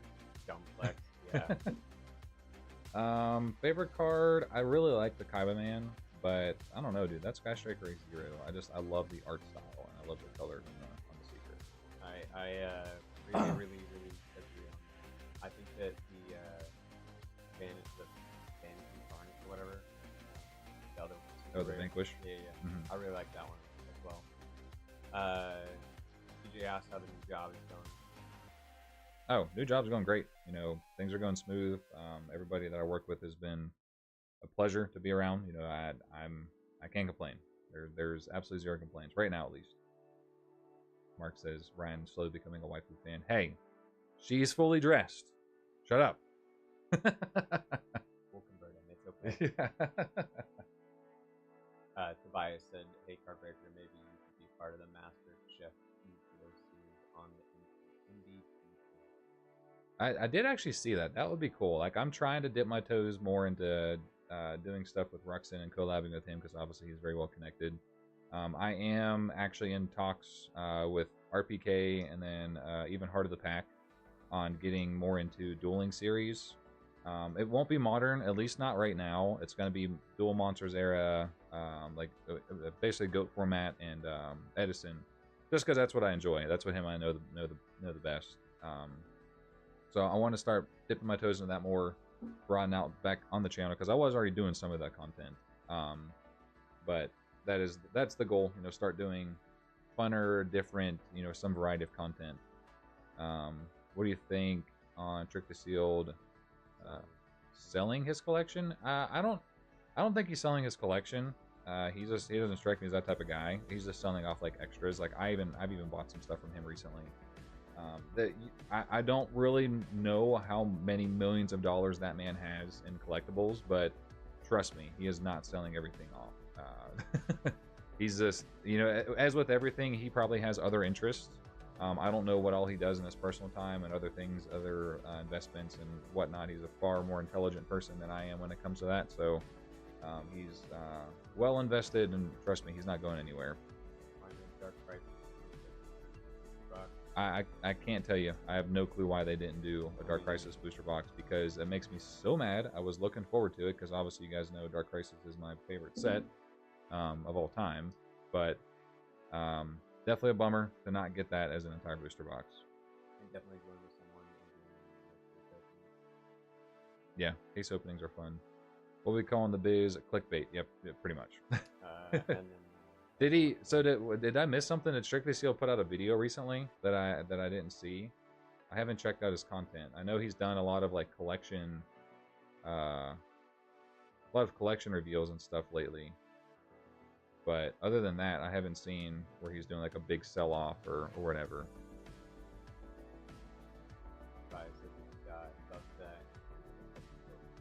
Yeah, I would need somebody definitely early on. Tobias, you were a great help when I was doing that Master Duel series. And honestly, like, I'm not against going back into the modern Master Duel stuff. It just, I honestly wasn't having fun with it. And at the end of the day, like, when I make content, I don't want to feel forced to do it. Like, I want to just kind of come natural because it's something I enjoy. And then obviously you guys will enjoy it too. But I just, admittedly, I was not having fun when it came to that. All I remember is Omar had some epiphany write it down severely. Yeah, and that makes sense, Mark. Like, there's nothing wrong with that. I've even kind of considered it at some point in my time collecting as well. I think my issue right now is I am pretty far into a lot of these master sets, and I want to at least finish it to say I've done it, and then I could sell some of the sets off. Like I would sell off like some things because there's like some cards from some sets that I would like to keep because I like that. But for example, like for my master sets, like Light of Destruction. There's like 1 or 2 cards that I actually care to even try and keep and collect from that set. Like Honest would be the main one. I would probably just off of something off the top of my head because I don't have much relation to that set. I wasn't playing or collecting around that time. I don't think I would ever sell off if I ever finish or when I ever finish the Duel Monsters era master sets. I will not sell those off just because that's my core piece of why I do what I do pretty much.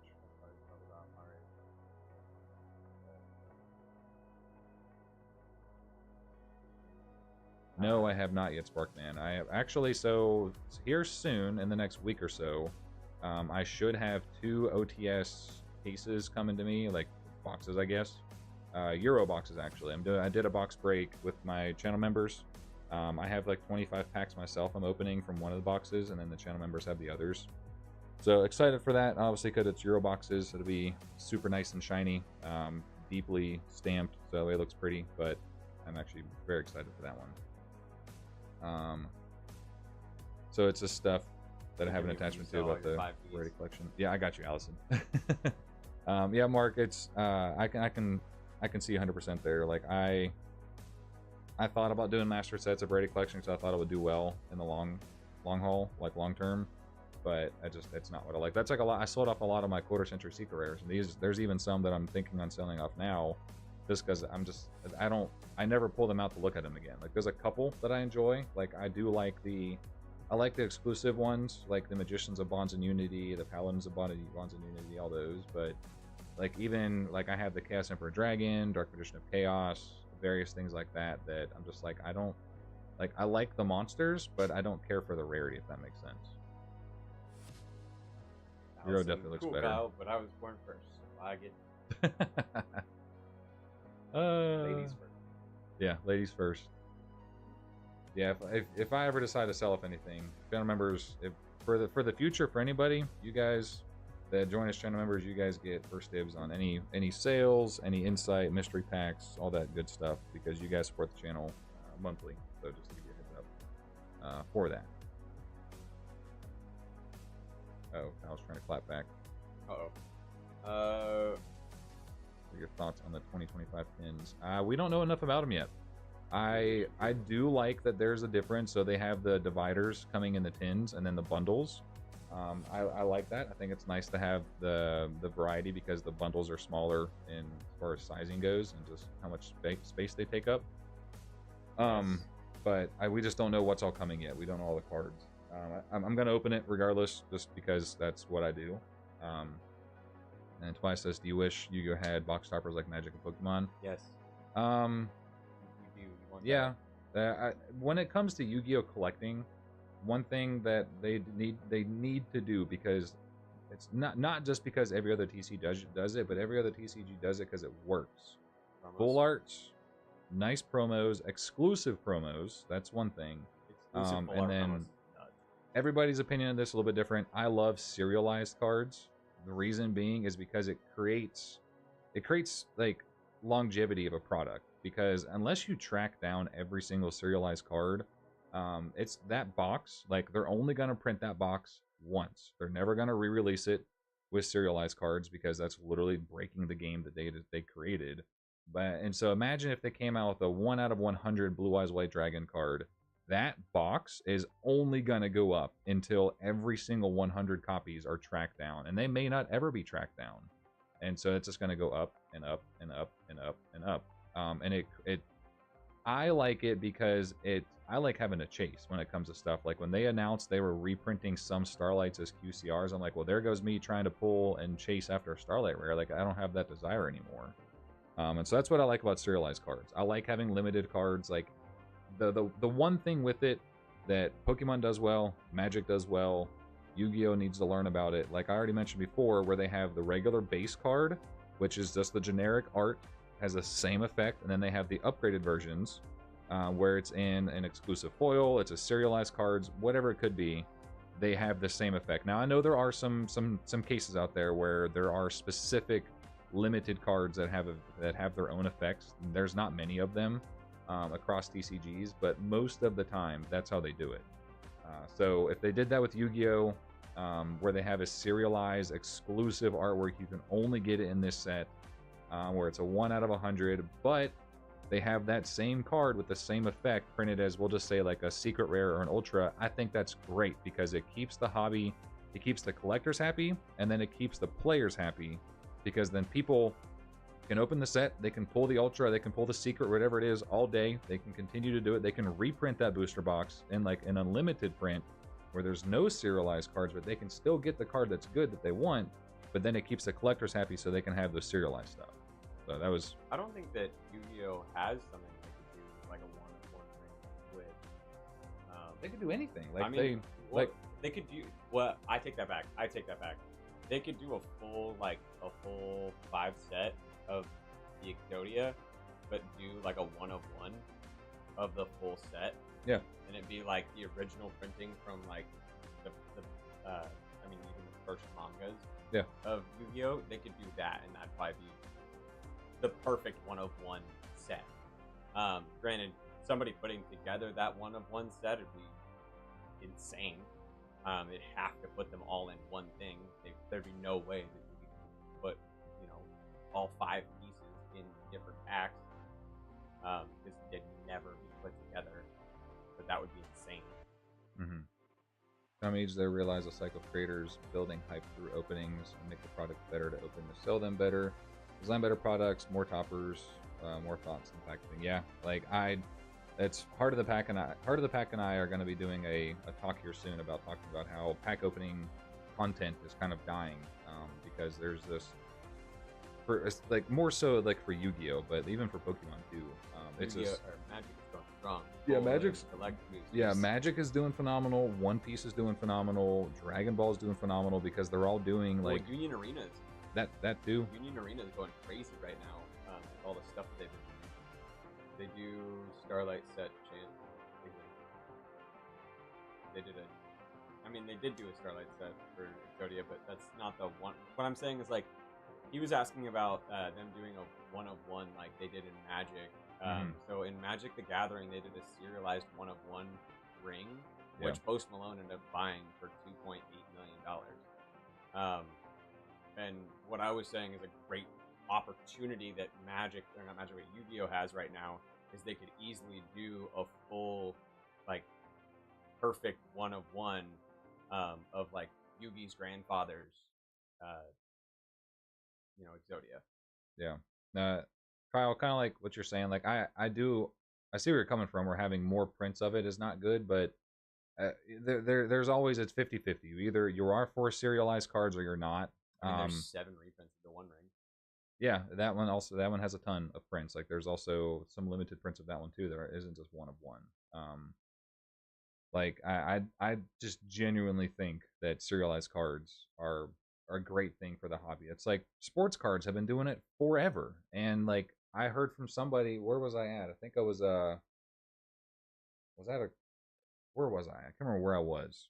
When I was traveling for work, I was in Springfield, Oregon, and I was at a card show. And the guy told me there's a booster box of sports cards that has like a one of one rookie card for Steph Curry that hasn't been pulled reportedly by anybody. And those boxes are like $20,000. Like I get that that's like a truly unattainable figure for the common people. Like I understand that, but like imagine, like we're here in 2025, a set like that comes out. You know, there's serialized cards.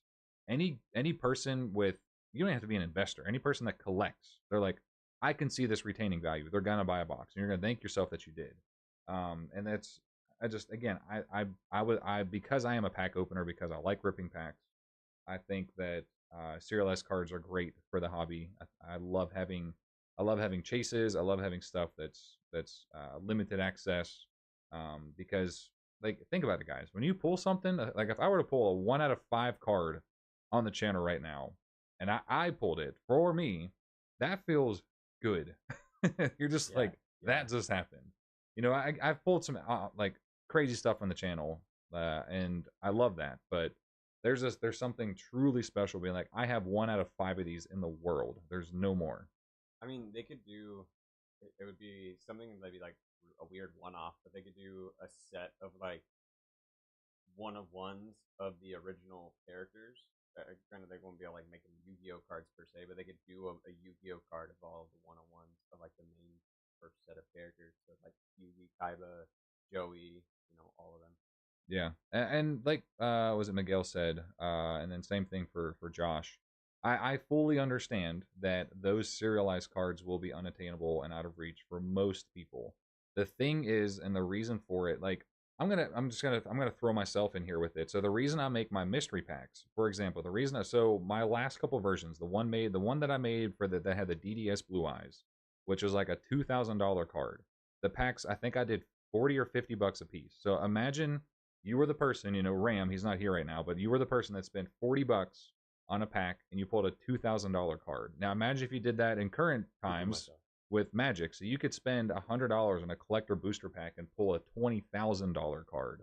So, and I get it, like And the thing that people need to realize, you need to humble yourself and respect where you're at. And I say this, I don't say this to be mean, but those $20,000 cards, they're not for everybody. That's why they make, so they have the different chocobos, they have the gold ones, they have the neon ones, they have the lower tier versions. I understand like that gratification of owning the limited cards, but people need to realize, and the people that hate on serialized stuff is like, you don't need to own it. I don't have to have a $2,000 card. Like, nobody has to have it. Nobody has to have anything for that matter. But people need to be like, it's good that it's unrealistic for the common folk because it creates chase and something to work towards. Like, even if you spent 10 years saving for a $20,000 card because you wanted it and then you finally bought it, imagine the satisfaction you would have finally buying that. That's like saving up for a car. You know, I know that what I'm going on here is just personal opinion, just how I feel, but every conversation I've ever gotten to with somebody about serialized cards and having stuff that's unattainable or it's too pricey, you don't need to own it. I don't like. There's so many cards that I have that are somebody that like I don't have to own them, but it's a fun thing to have when you have the disposable income to be able to afford it. And like I said, the reason why they need to do it that way, and the reason why a lot of TCGs are doing it well, like Magic, or even what was this? Like there's other ones, like I don't think Dragon Ball. I think Dragon Ball does have true serialized cards where like it's different effects. But anyway, Magic has variations and different artworks, or different holo style for their serialized and non-serialized. So that's where that's where the difference, because you can be a collector, you can collect the non-serialized stuff, and you can still play the game with those as well. You don't have to build a deck with a $20,000 card. You don't have to. You want to. You don't have to. There's a difference between need and wanting. Okay, let's grow up here. So that's my hot take. That's my rant about it. Anytime somebody brings up that, and I am no way trying to be offensive. That's just my opinion. I think it's that we all just need to humble ourselves, and I am included on that. There's many times where like, oh man, I really want this card. I gotta have it. And I don't make the money to be able to afford that, you know, and it's not a realistic thing to have. Like, you have to live within your means. And not everybody out there makes $1 million a year to be able to afford a $20,000 car, like you're buying, you know, current day $5 card or something. So, anyway. The black chocobo is Japanese, so 5,000. Yeah, Lupo pulled one, and he has his sitting in a deck right now. He also pulled one of the serialized ones. He pulled number 66. Wow. Yeah, I was so jealous. I mean, granted, he had to have spent probably close to 10 grand on Magic. Yeah. He bought 5 booster boxes, 5 or 6 of them. Catch back up in the chat. So, Mark, we also need more interesting products like Kaiba Case. Yeah, like that's one thing. Like, the one thing I love that Pokemon does are the different, like, ultra premium collections. They do the promo boxes, they do the collector boxes where it's like it's this Pokemon or this trainer or this trainer, and then it's some booster packs, you know, and it could be the current set, it could be a mixture of some sets, but they make things collectible. But high tier products, like I do think the Kaiba Case is something that they should do maybe once every year or so, something similar, because that is expensive. I loved the stainless steel Dark Magician Girl. I have my copy back here, because it wasn't super expensive. It wasn't out of reach for most everybody. Whereas the Kaiba Case was like $400 or $500. Like that was expensive. But doing little things like that, they're like $50, $100 that are collectible. Like, I love the ultra premium collections. I think that's one of the coolest things that Pokemon does. Yeah, Zedmem Stone says serialized cards would be more for collectible cards and less meta relevant cards. It's not for players. Exactly, yeah. That's what I was saying. Yeah, exactly. That's why they. Well, I mean, that's why they did the Chocobo even in the serialized. And even if you look at the last like 4 sets that they printed of Magic, all of the serialized cards that they've done as printed aren't even used in like modern play. Yeah. A lot of times they're just reprinted because they're pretty art. Yeah. Joey, how many serial number 1 will they print? How they determine who gets dibs? The determination, like, I don't know what happens behind the scenes. That's not for me to be worried about. That's not for me to concern myself with. Like, if there's some shady behavior going on and bad actors behind the scenes, then so be it. But it was what, some random guy that pulled the 1 of 1 ring. Like, there was some dude who he like lived in a trailer or something like that, and he bought a handful of them. And yeah, that's the thing with serialized stuff. Like there's no determining factor. It's like if you buy this booster box, you get it. It's across every single booster pack. Exactly. Yeah. Let's see. So it's the same with 10K Dragon. I'm fine with it being rare. It's not meta relevant, but it's cool and collect. Yes. Thank you. I actually have a video that I want to talk about here soon about that card specifically. How it's expensive. It's a chase worthy card. Battles of Legend Armageddon was a celebratory type set because it had the 10,000th Yu-Gi-Oh card with the 10K Dragon. Like that is such a cool thing that Konami needs to focus on more and capitalize on more because that's a collectible piece. That is not meant for duelists. That's not meant for somebody to put in their deck. I'm sure somebody out there has made a 10K Dragon deck because they're degenerates like that. But yeah, that is a collectible card. I can't think of anything in recent times that they've done besides like the stainless steel cards, the platinum series cards, and those are just out of reach. Like the platinum cards are like $1,000 or something. Jeez. You could buy a $60 to $80 booster box of Battles of Legend Armageddon on release and pull the 10K Dragon. Like that's fun stuff. Seven says, how about thoughts on Magia when it was only a QCR? So I was mad. I was really mad. So 7 Stone, that goes back to what I was talking about. So sorry guys, I am catching up on chat here. So I'm gonna answer some questions in a second. But I was really mad because Magia was known to be a very heavily played card because of how popular it was in OCG. It was known to be played in Blue Eyes and other decks too. So I was upset because one, as a collector, having 2 versions of a card does keep the price down for a single because there's not both collectors and players going after it. So if there's players, so if they did a secret rare and then a QCR of Magia, same art, there's collectors will go after the QCR, some players will go after the QCR, but most players are going to try and get the secret to save money. So I was mad. I was really mad when that happened. Tobias says, what do you think about the 4 Blue Eyes White Dragons that are serialized? Which ones are serialized? I mean, can't think of which ones are serialized. Joey Broadway also said, would you trade Tyler the Great for a Black Lotus? I don't know what Tyler the Great is. Tyler the Great was created for a kid, if I'm not mistaken. They had like cancer or leukemia. Is Tyler the Great it's a one of one. Yeah, it's a one of one. It sold last year for like $300,000. I mean, for a Black Lotus? Isn't Black Lotus more expensive? Like, what's the most expensive Black Lotus? Because there's different versions. I was gonna ask because that's where you get into the weeds with with Magic. Because if you're alpha, just talking beta, like an alpha Black Lotus, like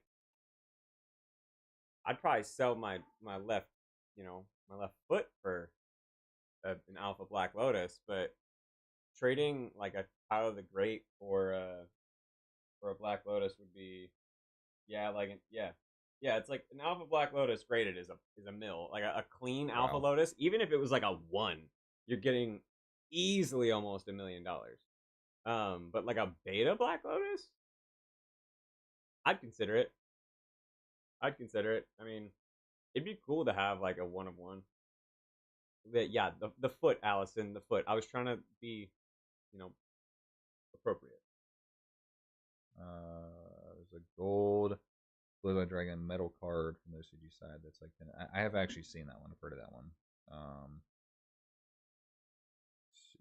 I think it was for leukemia. Okay, that's what I thought. Gold Reshram and Zekrom Chrome Dialga are like 10K. Oh, Shohei Otani or whatever his name is. He got his dog. I think that is the coolest thing ever. I love that he is a Yu-Gi-Oh fan and has a 1 of 1 card that he will probably never ever sell because it's his stuff. And if he ever does, that will go for several millions of dollars because he is the #1 baseball player right now.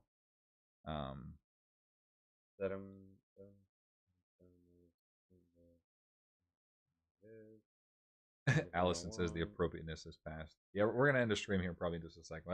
I like talking and having fun and debating some stuff. I do have plans to get back on my content grind of just getting some talking points out there just to get some feelers on some people's opinions and maybe spark some debates down the comment section. Just because it's fun. It's fun to discuss things and talk about them. But yeah, guys, I think Konami just has a lot of room to grow compared to where things are at right now for the hobby to stay alive. Opening modern products is just not as fun compared to other TCGs. It just doesn't feel the same. And that just could be me being biased. But Konami's got. I'm still gonna open them. Still gonna rip them. You know, I still do enjoy it. It's just not as fun as it potentially could be. Even for some sets, like for within Yu-Gi-Oh with the OCG, I think Mark or whoever it was mentioned it earlier that it was like that. But I think we might end it there, guys. It has been an absolute joy talking about this type of stuff. If there is, so feel free. If obviously, if you guys want to send me a message on Instagram or wherever, email, Discord, something like that. If there's something specific you want me to cover in a video, just to talk about, I am more than okay about that. Just it gives me more content to get out to you guys, and you know, create some discussion, debates, all that stuff. That is fun. I do enjoy that. That was one of my favorite things to do. So feel free to ping me if you've got some cool ideas to chat about, because I'm all ears. And as you can see, I get a little worked up into the weeds of it. Miguel says, I'm glad I am here listening and more enticing to get more Yugi in the future. And thank you guys, and members are awesome. Appreciate that, Miguel. So you guys have all been great. Everybody give some love to Chance for showing up and pulling 2 starlights, still in the thunder. So yeah, no, it was fun. Thank you. If you guys are in here, you know, I know you just joined as a channel member. I know Cappy was probably out of here, but anybody that's here as a channel member, I greatly appreciate all you guys for the support and everything, hanging out. If those of you that aren't channel members, you guys are amazing as well. Much love to everybody. Consider joining, though. Get you guys some free packs. Get you guys some good stuff. Join the cool squad. But that's all I got for tonight, guys. It's been a fun stream. Been a great Wednesday. Have a great rest of your week. Happy 4th of July, because I probably won't get to talk to you guys before then, for those of you that do celebrate it. So be safe. I want to make sure that all of you still have all 10 of your fingers. If you guys don't have them currently, you have at least how many you have after the weekend. But that's all I got, guys. Appreciate you all. Have a good night. Have a good day. And enjoy the weekend. Take care. Peace. Bye.